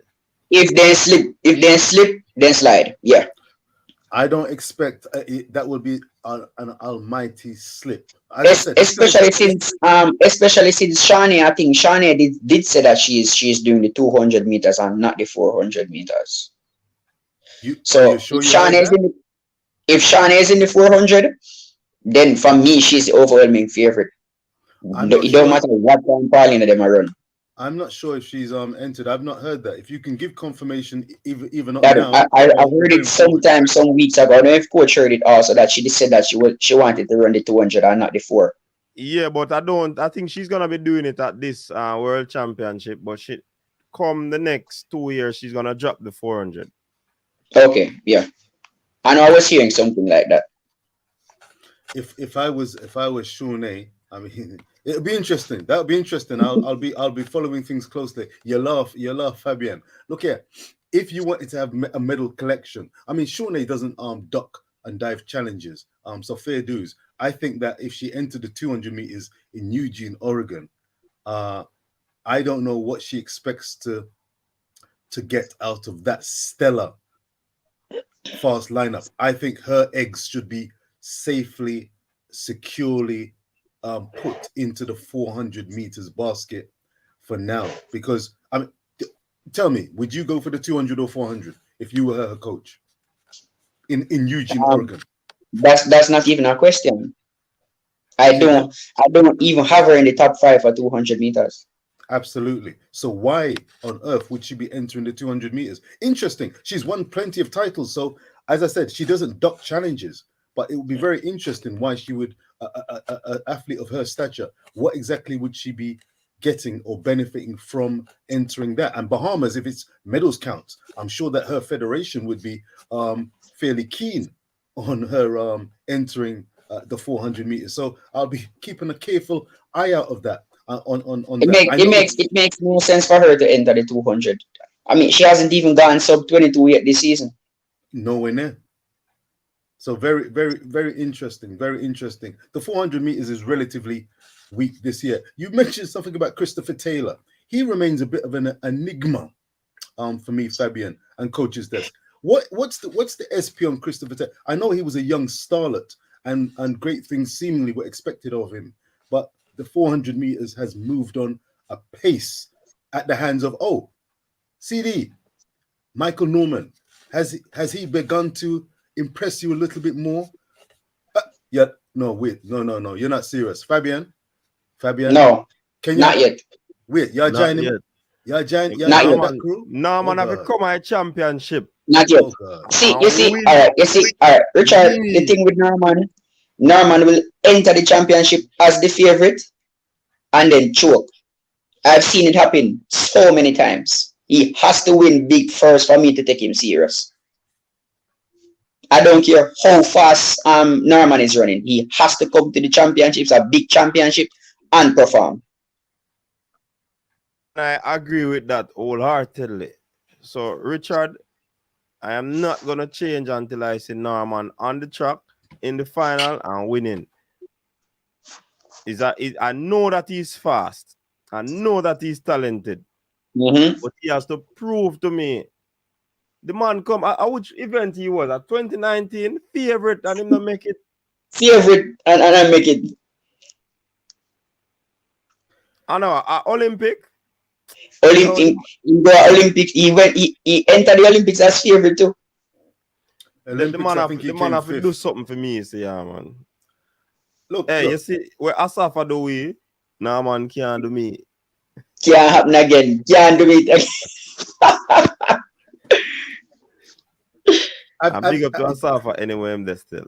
Oh, you mean? No, listen, gentlemen, I get the feeling, the distinct feeling, and I'm sure you don't want this.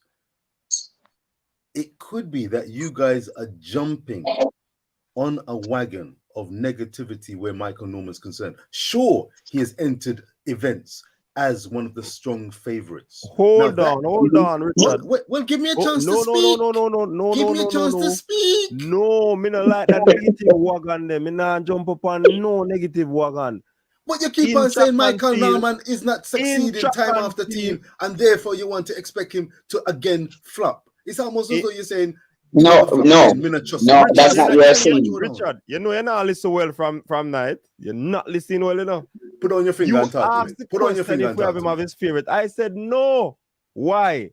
Because he has to prove himself to me. He has not done that. How has that become negative, Richard? He ran 43.5 something. Is but that I did say he's fast. Oh God. I did say he's talented. Oh God. But he has not proven he did that before. So let me wait and see. Where is the negative wagon? Obviously, you have it around the corner and thought that I'm going to go on it. No, sir. No.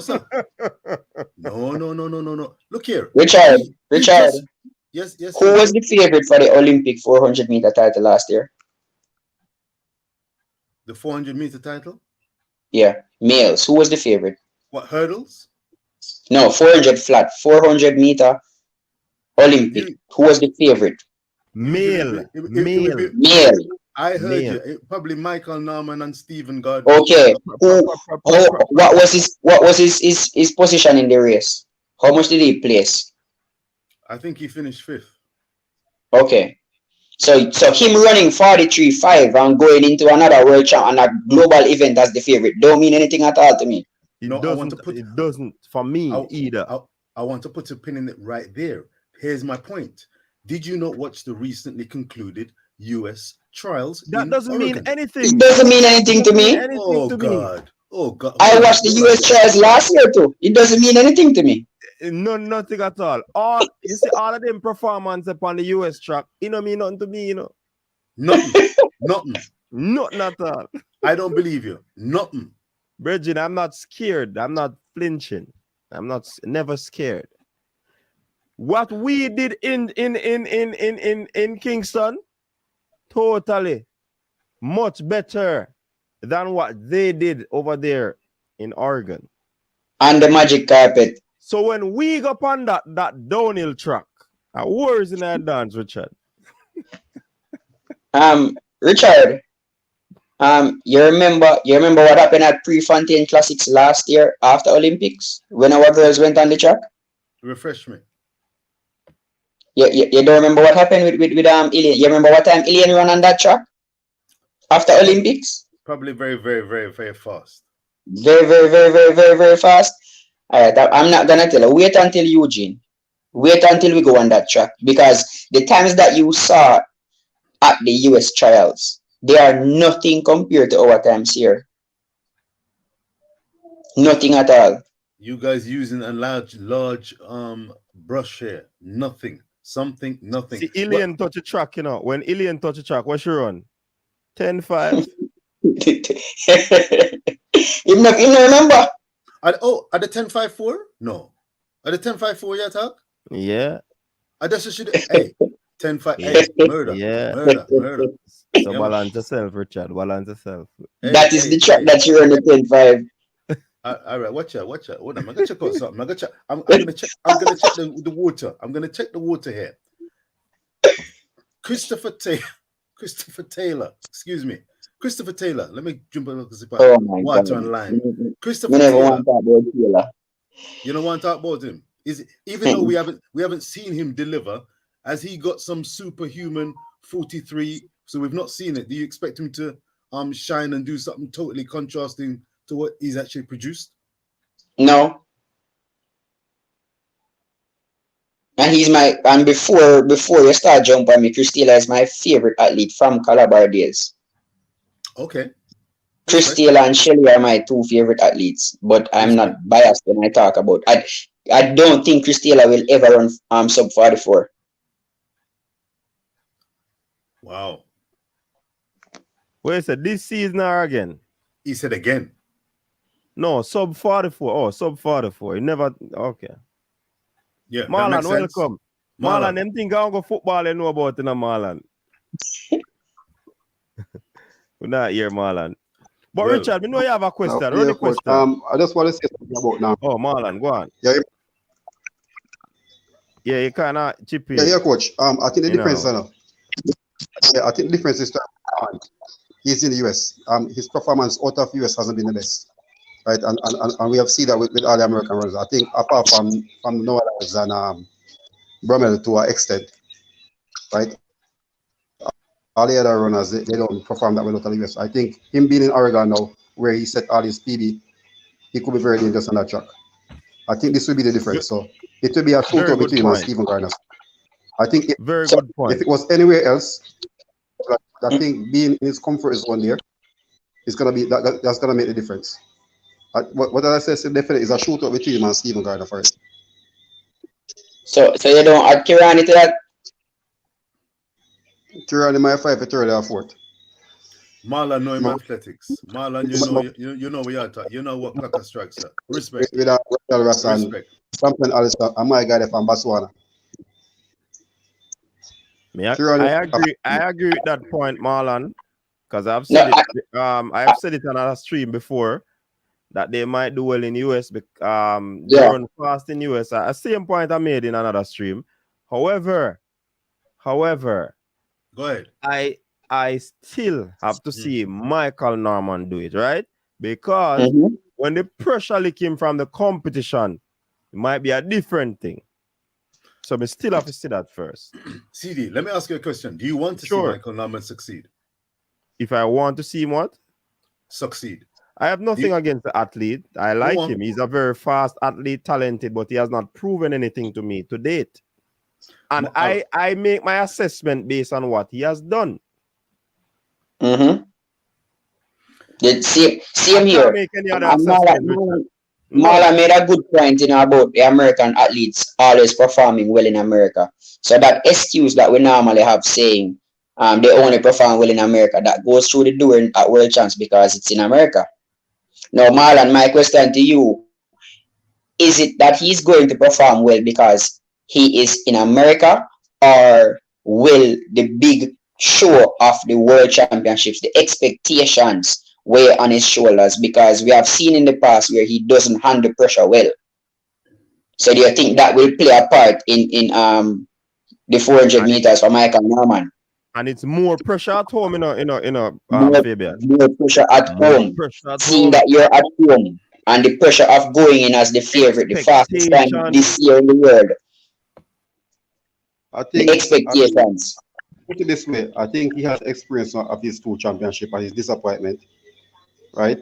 So, and I think the homegrown in Oregon, in Portland, is a different environment there, right? So, and we said we always say at the downhill track, right? So it's so I think, as I said, if it's between him and Garner, the 2 youngsters from Botswana can write them out for the lesser medal place. I like Randall was this youngster champion Allison. Surprised he didn't run for Barbados. Chose US. But Cherokee have to come really, really good now to be in that top 3. We know the championship medal he has, but I think these 2 guys, I think where Garner is especially working on his speed in his 200 meters, I think has really put him on a different level. Right? It's not that big tactician when it comes to the 400 meter, but he's running basically 20 lows, right? So it's for me, they're the 2 favorites, and I think the American crowd. I think Ghana have the experience of being a champion, Olympic champion and world champion. So I think that, and I think Norman will be motivated by the disappointment in the World Championship.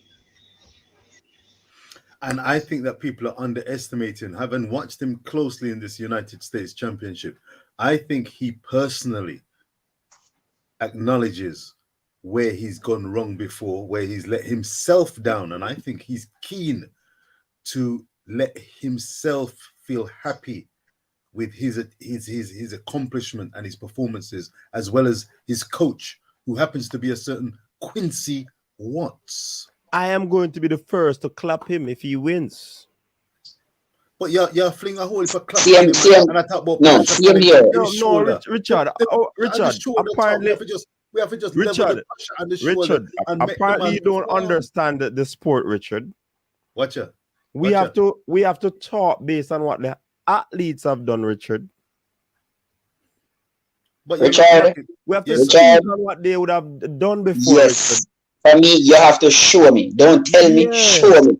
That's how it goes. All right. That's how it goes. Show me. The countdown has begun. He's in the talks of the favorite of being a favorite, you know.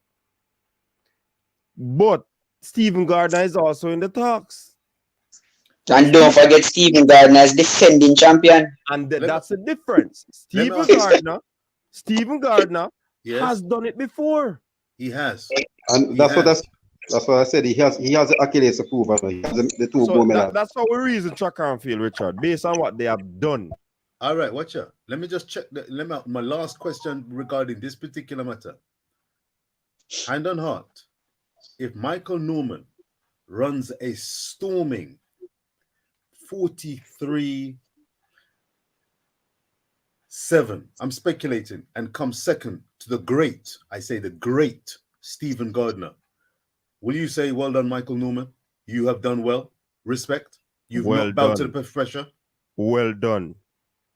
Me no bias, so me can't say well done. Fabian? Well, for me, once you're medal at a global event, you have done well. I would say, well done.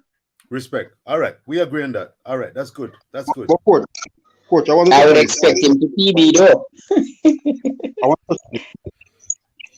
You know that our 100 meter runners is really, we're in a hole. We're in a gutter fighting to come out. Look at this. Akeem and Nathan was 2nd and 3rd to Fred Curley. They were 2nd and 3rd to Michael Norman. These 2 athletes have gone on to be mega world-class athletes, and they're still searching to find their way. Injuries. Yeah, we know there's injuries that are significant injuries, both of them. But if you look at it, remember when Fred Curley ran that 43 and Akeem was behind him, it was an eye opener for everybody. We said, yeah, we have 2 athletes now who can go out and really go out there and basically compete with them. But injuries basically, and I think not only injury to Marlon, not only injury. I think one of the thing is that one of the things is that the coach that was preparing them when they were at Auburn wasn't the one preparing them when they made the move to MVP International. And knowing those youths, they are progressive youth.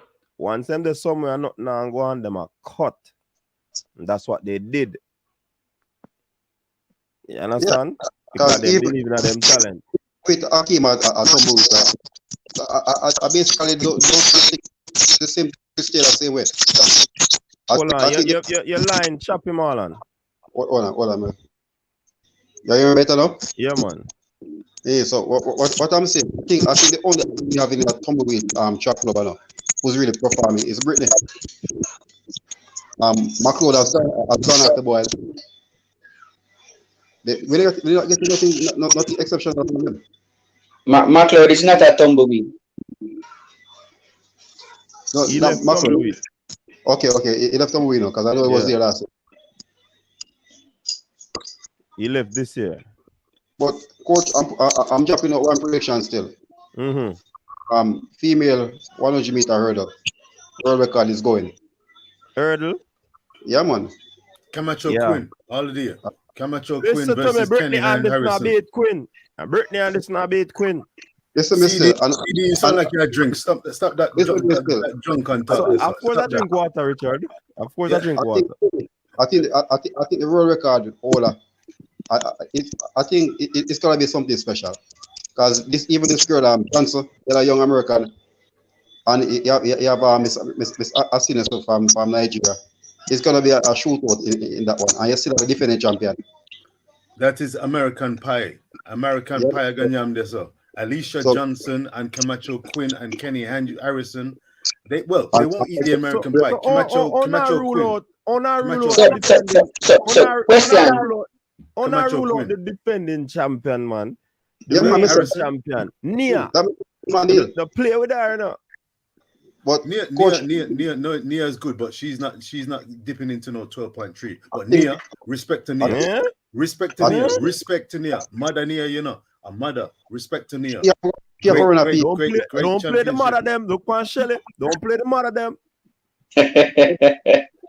Go run a preview right now. Okay, dub check this up. Listen, respect, but Brittany, even if you say Nia, Brittany Anderson, I'm going on record here. I don't want to put wholly pressure on her. To medal would be an outstanding achievement because that 100 meters hurdles is a hot event. The times are ridiculous. Brittany, I don't think she's mentally ready at the moment. She's not shown me that she's got what it takes to win it. She's not shown me she's got what it takes to be a runner-up, and she's not shown me that she can definitely podium by finishing in the top 3 in a world-class, high-class hurdles event. Trust me on that. What say you? I agree with you. I disagree. Hold on, Fabian. Let me tell him what I agree. I agree with him, sir. She might not have tasted anything like that yet. Mentally, I don't think I agree with her that mentally she's not ready. I think technically, if you had said technically, I might have agreed with you because the race that she ran with Camacho Quinn, you see how Brittany did a handler.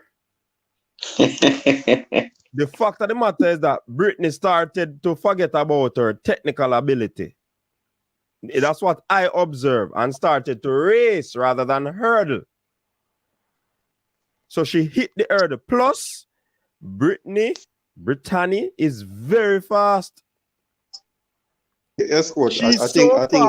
She's so fast that I think her control could be an issue, and that is where the technicality is concerned. So if you tell me about the technicality now, I can understand that. But not tell me about the mental already. It's the package. It's the package. I'm looking at the package. The race she ran against Camacho Quinn, where she hit that last hurdle and was hunting down Camacho. That's arguably one of the best races I've seen from her. That was a fantastic race. I wanted to see that competitive nature in subsequent races. But since the Olympics, when she ran 12.40 in the semifinals, reached to the final, and we saw what happened in the final. She ran 12-4 at 4-5 at the trials. Look at the finals. She was behind. You have to tell me say mental toughness none of that. She run past Daniel and the Olympic bronze medalist and can win. Well, you see, you're shooting yourself in the foot and digging your own proverbial pit, because this is where the problem, in my opinion, at the moment comes with Brittany. If she can overcome it, fantastic. When I saw her in the trials, coming from behind, having to come from behind against Daniel Williams and Megan Tapper, I thought, this won't cut it in Eugene, Oregon. You can't. Megan is a great starter and wonderful. She done well to qualify and to get to the another Jamaican team. Fantastic. Daniel Williams is not in the greatest of form. Those times, if you're running 12.6 and all those kind of times, which is what Daniel is running, of course you're meant to be taking care of business. They should not be in front of you. I'm saying that 12.45 is not going to get you a medal in Eugene. And I'm telling you, if you snooze, never know, Richard. You lose. Hey. Coach, hold on. Listen, Coach. Early is very unpredictable. A man can tear up on our hurdle. My friend, how Richard is so. I think the condition had a lot to do with it, because I was looking for some between 34 38. I was looking for in the 12-3, but I think the weight condition has a lot to do with it. Thank you, Richard. I grew up on this, you know. Fabian, what you did, Fabian? Oh, I'm just saying, Richard is very brave and hurdles are obstacle race, you know. Them can't hit the hurdle, you know. And that Richard brave, you know. But I'm not writing off Brittany. Brittany, it seems like, you see, from that race that she ran, and they thought that she won, and then changed, and I think they will give Kenny.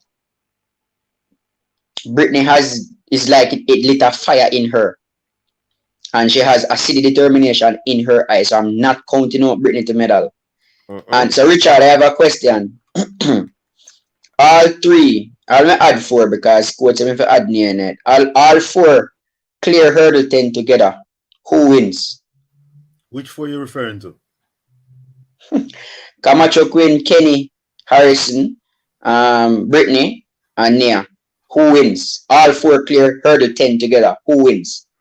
It's interesting that you're saying about that hypothetical case. I'm saying Camacho Quinn. Quinn.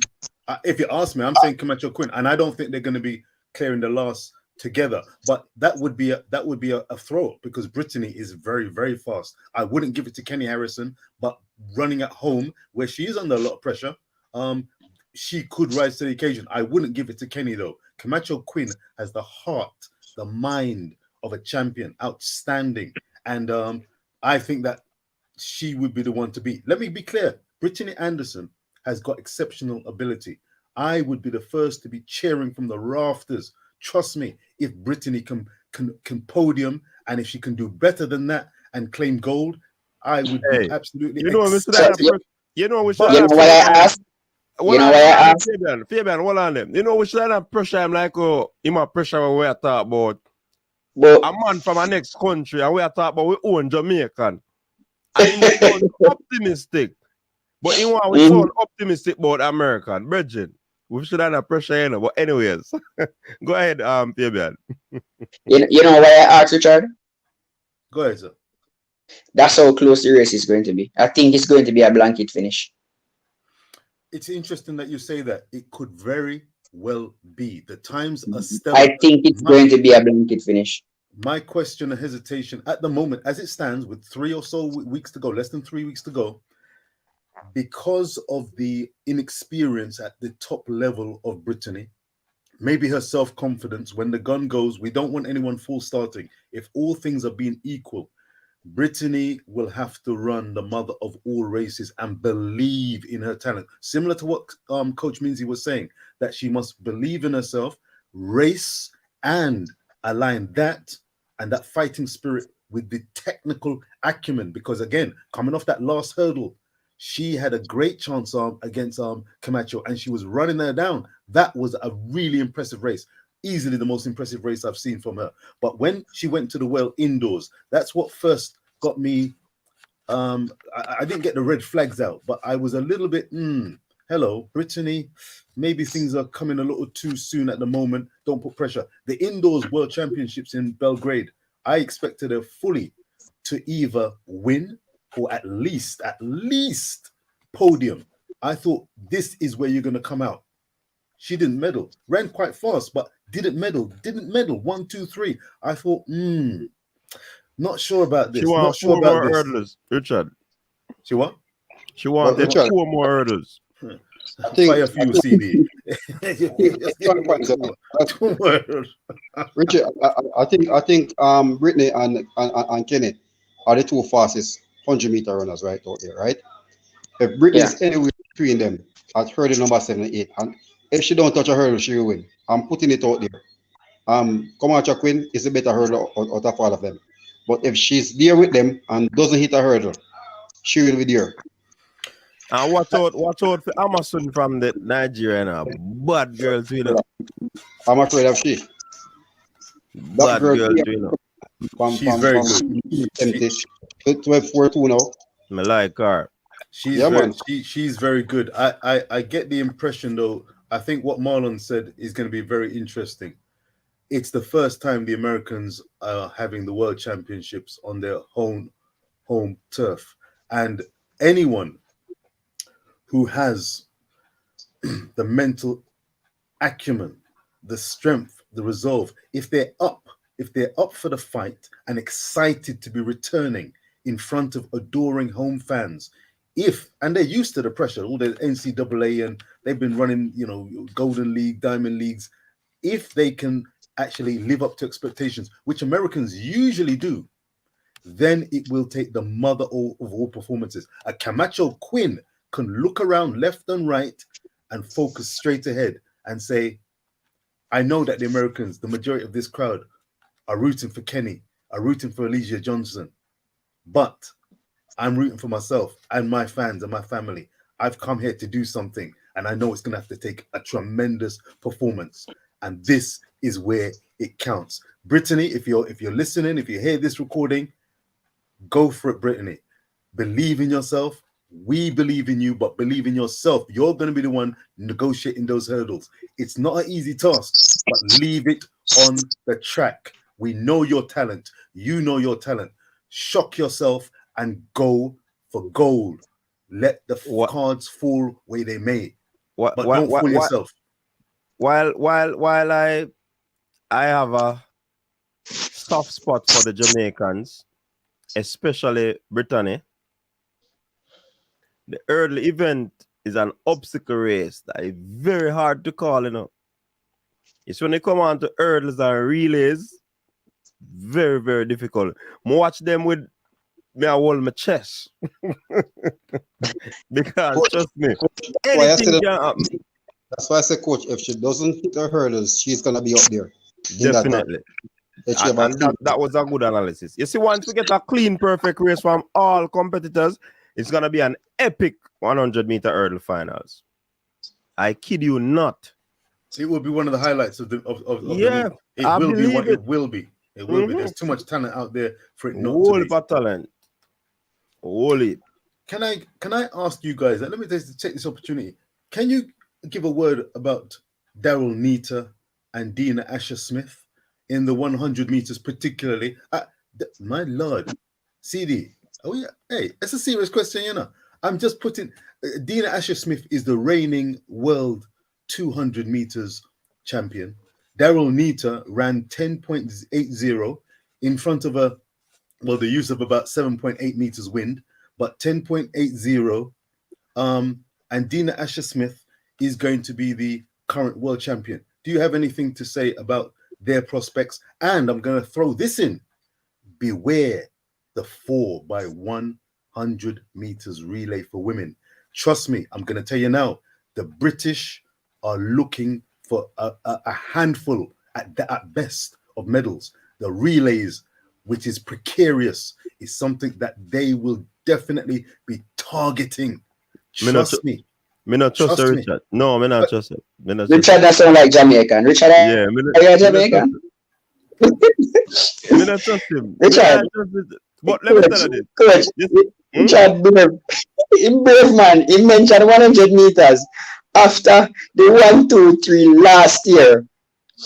And we have the same 3 females this year. that have improved. Not only that, all 3 have the 3 fastest times this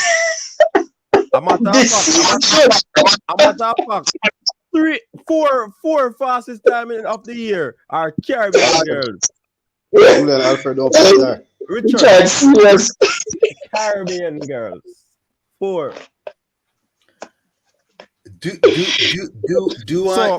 have Nita, to hold on, make me answer a question, man. bunch, you know? Daryl Nita, I like her. Fine sprinter. She has been improving, but if you run up on them 3 Jamaicans there, it's like one bicycle get hit by a Mack truck, Bridget. Well, coach, it's even deeper. Remember, say Cambodia run a PR, right? No, 10-8. 10-8-9. No, And you at see the that, time Daryl Nita ran, it was in a C win. 2 point something. A 4, 2. So And you still have Talu them out the same way. Talu. So it's right. And I think similar. I think the Americans in the 100 meter, they're gonna be down the track. And in the 200 meters, I don't think that The 200 meter, no, Abby, I'm afraid of this word. I'm sorry for Dina. Dina now go defend her title. No, she won't. Sorry for her. But earlier in the season, Dina said she started her preparations late because she wants to go to Commonwealth Games. I think she have even if she come as a Dina from 2019, she will struggle. That sounds like an excuse, that's so. Prepare. No, An excuse? Richard. For Dina, I'm talking about Dina. Richard, let us put things. Richard, let me put things into perspective here, Richard. Right. You see, for the female 200 meters, if anybody is planning to medal, they have to run 21.7 or faster. Go ahead. For the female 100 meters, for anybody planning to medal, they have to run 10.6 or faster.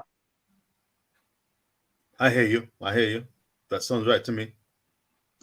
So unless Dina and Anita them plan to run 10.6 or 21.7, I don't have any of them in the medals.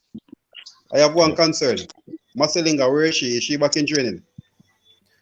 I am, but they won't be at World Championship. They are trying to meet the time for the Commonwealth, but still tight. That's good. That means that extra medal is there. Extra medal is there because she have medal. I don't like her. But I hear that the Nigerian, I see somebody talking about the Nigerian 4x1, but I hear that the Nigerian 4x1 might be in problems, because of the extension of the sanction on what's her name? Blessing Okogbari. So the Nigerians might not run. I thought you were talking about the hair extensions. Well, that could be a tricky one. No ear extension. Yeah, I'm hearing that they have a ban here that they won't be allowed to run. That would be most unfortunate. That would be most unfortunate. But you guys, look here. Thank you for your open, sober-minded attitude towards the women's 200. I agree absolutely. It will be a mother of all tasks for her to defend that title. She's not got the form, even in her prime of 2019 in that World Championship. She wouldn't be contending. But let's see what happens. The 4x1 though is interesting. Don't we know how many American 4x1 men's relay teams have come in with the 4 fastest runners, and yet they fumbled their way and somehow conspired not to even hit the podium? I am hoping that this does not happen to Jamaica. But I tell you, the British they sniff around for these things, This is their attitude. They know they're not the quickest, but Like together, Richard, you're sniffing around. I'm trying to warn you, CD. I'm trying Richard, to Richard, warn you, CD. I'm trying Richard, to warn you. Make sure you get the baton around. Please just Richard. get the baton around. But that's the The- key in that's the key in relays. Yeah, that is really.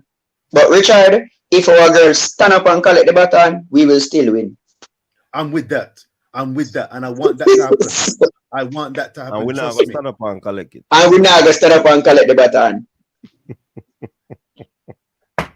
So let me go one further, Richard. Let me go one further. I predicted it last year, and the alien changeover messed it up. And I blame the coaches. We will break the world record in the 4x1s. The changeover with Alien on that, Alien running that second leg. I had a problem with Alien running the second leg because it was the first time she was going to run the second leg. And if you look closely at the race, Alien collected the button in her right hand. Them almost come out of the zone. Then collect the button at the edge of the zone. I remember Alien is our fastest runner. You want her to run as much out of that 400 meters as possible. So you don't want her to collect the button at the end of her zone. And them almost run out of the zone. So that is what cost us the world record last year. So as long as they fix that and put back Alien on the third leg and make Shelly go run the second leg, that world record should go. Or if Alien remembers to collect the baton in her left hand for the second leg, that will go. And either way, take it. Shericka has gotten faster too. So that's another thing we have to look on. That world record will go. As long as we carry on that stick, the world record is gone. But Fabian, another thing, Fabian, that really thing gonna be very interesting. Because you have Brianna and Kemba. No, Brianna will run the heat. Brianna will run the heat. Huh? Brianna has to run the heat for me. But Kemba normally run the back stretch for Oregon. Yeah, but lead after. Kemba can start also. Kemba runs the back stretch for Oregon because she's the fastest runner on that Oregon team. But she has a very good start. We know that. We know that's our strongest part of the. So Brianna, I'm sorry, Brianna. I love Brianna, but Brianna will just have to settle for the heats. And that's just hope. That's why we have qualifiers. That's why we have trials. Yep. Can you have a quick word? You guys are most learned about your athletics. The 200 meters for men. What did I go on there, sir? Andrew Hudson. Where's the 200 meters men's runners? No, go on for the 200 meter, right? Them not start run 200 yet. We're poor, man. It took an American, a man to try for the American team and never make it to come. A Jamaica trial can win. And the time when running wouldn't even qualify for the American team at that time neither, if him try this year. No way. I tell you what, when Johan, have you talked, Fabian, Johan, can he possibly medal? And Oblique Seville. I had tears in my eyes when I saw Johan roll back the clock. I did not expect him to throw down a sub 10 seconds. I didn't expect it. One of them. Yeah. Alright, so and we go get beat now because I am one of those who beat Johan enough. And you too? I will say, yeah, me too. I'm a proud of it. Johan will have to shut me up at the World Champs. And this is the reason why I say this. Consistency is key for me with Johan. We don't know. I don't know if it's his temperament or what. Johan will show up today and give you a good race, and tomorrow, nothing. When I saw Johan in the 200 meter semifinals, walking 20.20, I said, yes, Johan looks like he will run 19.8 in the finals.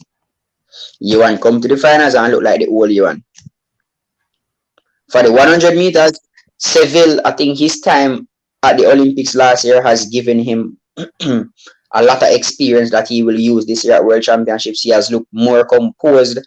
And you see, Glenn Mills, there are two coaches that I look at, Glenn Mills and Stephen Francis.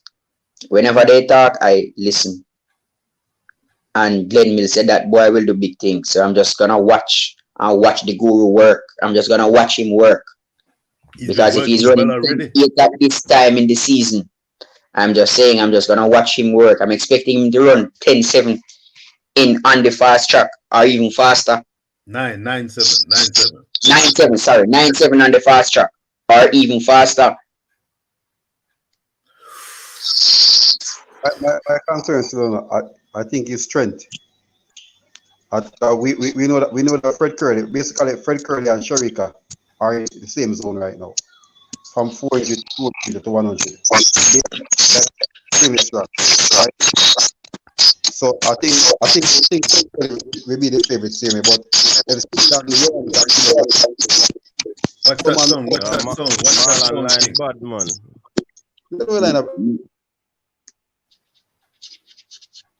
Each time you talk, yeah, we are here. Psh, psh, psh. Like a some karate going.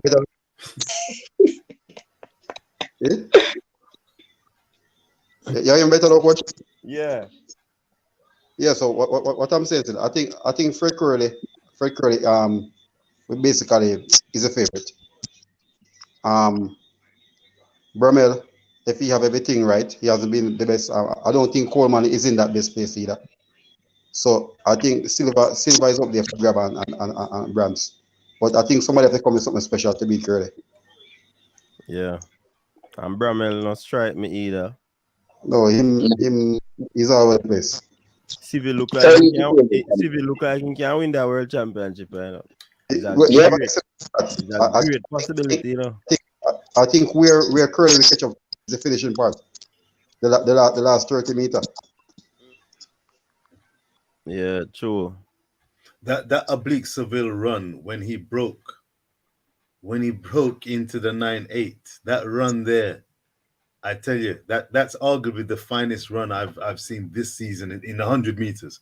When he threw down that time and looked like he shut down, you know, high stepping across the line, that was monstrous. But to see Johan beat oblique, in fact, what did that tell you guys, gentlemen, when you saw that race? Fabian, when you saw Johan actually throw down fast sub 10 seconds and then beat Seville, were you surprised?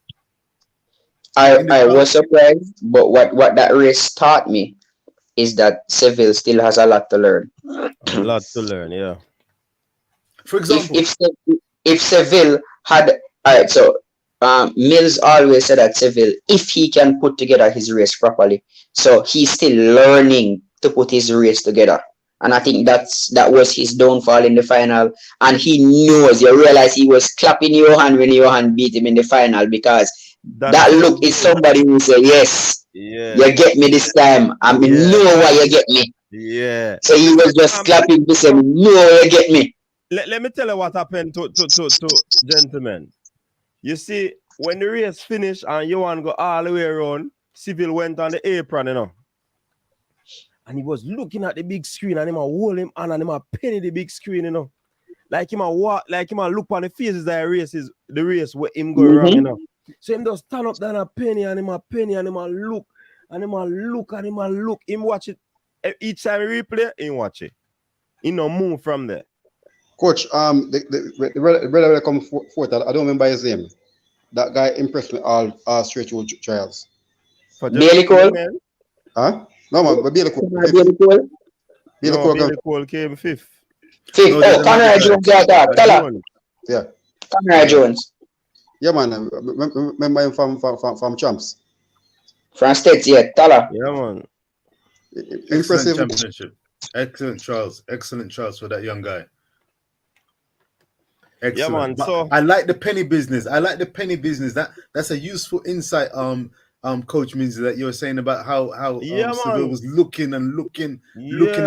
What do you think is missing then? What was he looking for in terms of 100 meters? What he can improve on? I think a phase of the race him probably rush. Mm-hmm. Or he wasn't doing what he's supposed to do at that particular phase. I think it was when he came out of the drive phase, he probably rush it. Because he was behind. Yes. So that shows pressure to what will happen when. So this race I gonna teach him a lot. and I think he's gonna be working on it. People might have to listen now and Kiara go tell you one and tell him as well. So they really are go penny the race and look back and see what they make. And like somebody said in the comments, it's best for him to make the mistakes here now. Because persons were saying that for him to run that 986 was good. They want to see him do it under pressure. And the first time they say he went under pressure, him fall up. But the beauty about it, he still ran 9.8 again. So we need to get up here so steady and focus on his lane. Execution is always the key. Execution is always the key in a 100-meter race. You have to execute to the T. Yeah, the other races you have to execute to, but the more technical ability would be on display in the 100 meters. And if you miss a phase of the race, you might get to if you're better than the field. But if the field is close to you, you might be in a problem. But of course, just touching on this, I think everybody will say Shericka performance was a standout, but for me still, I see that 10.96 national junior record, outstanding. Yeah, man, certainly. That was emotional. That was fantastic. That was a great performance. A great performance. Brought tears to my eyes again. Tina Clayton, phenomenal. What wonderful. She's got the heart and fight. She's got the eye of the tiger. She's got real fight in her, and there's so much more to come from her. I just hope that she stays healthy and fit and can produce, because terrific talent, wonderful. Sub-11, I tell you, incredible, absolutely incredible. Yeah, man. So people normally we not got the track and field live past 2 hours, you know. Because we want people watch it, rewatch it, you know, because it's some good information we give on this, you know. So first and foremost, we have to big up our guest earlier, Leighton Levy. He did a wonderful recap on the championship. Big up to Fabian Tiddlywinks, aka Richard Marlon. Them on good things that Marlon know track football, but Marlon, a matter of fact, Marlon and Fabian are as versatile as me, you know. Them man, they don't know one sport. Sport should do everything. Multiple talent. Exactly. We just a sports enthusiast. And Richard jump on to learn a few things. I'm glad to say I learned. But think about yourself, gentlemen. I'm gonna give you each of you a minute, just a minute, just to share your final thoughts on the championship. Just a minute, please. I want to close off so we don't get this long watch back on this video. All right, starting with Marlon. Yeah, man. I said was an excellent championship. I only disappointed not to see Angela making it through, but as she said, she really grew from that on. But it was a very good championship. It shows that we are still at the pinnacle of track and field.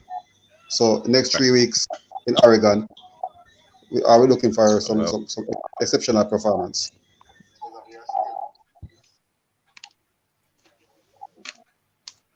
Respect. Fabian, you want to come through with your concluding remarks, sir? I don't even have 1 minute, and I just have a few seconds. What we see at the national trials, shows why we have trials before big events. It also shows that we are still a dominant force on the female side.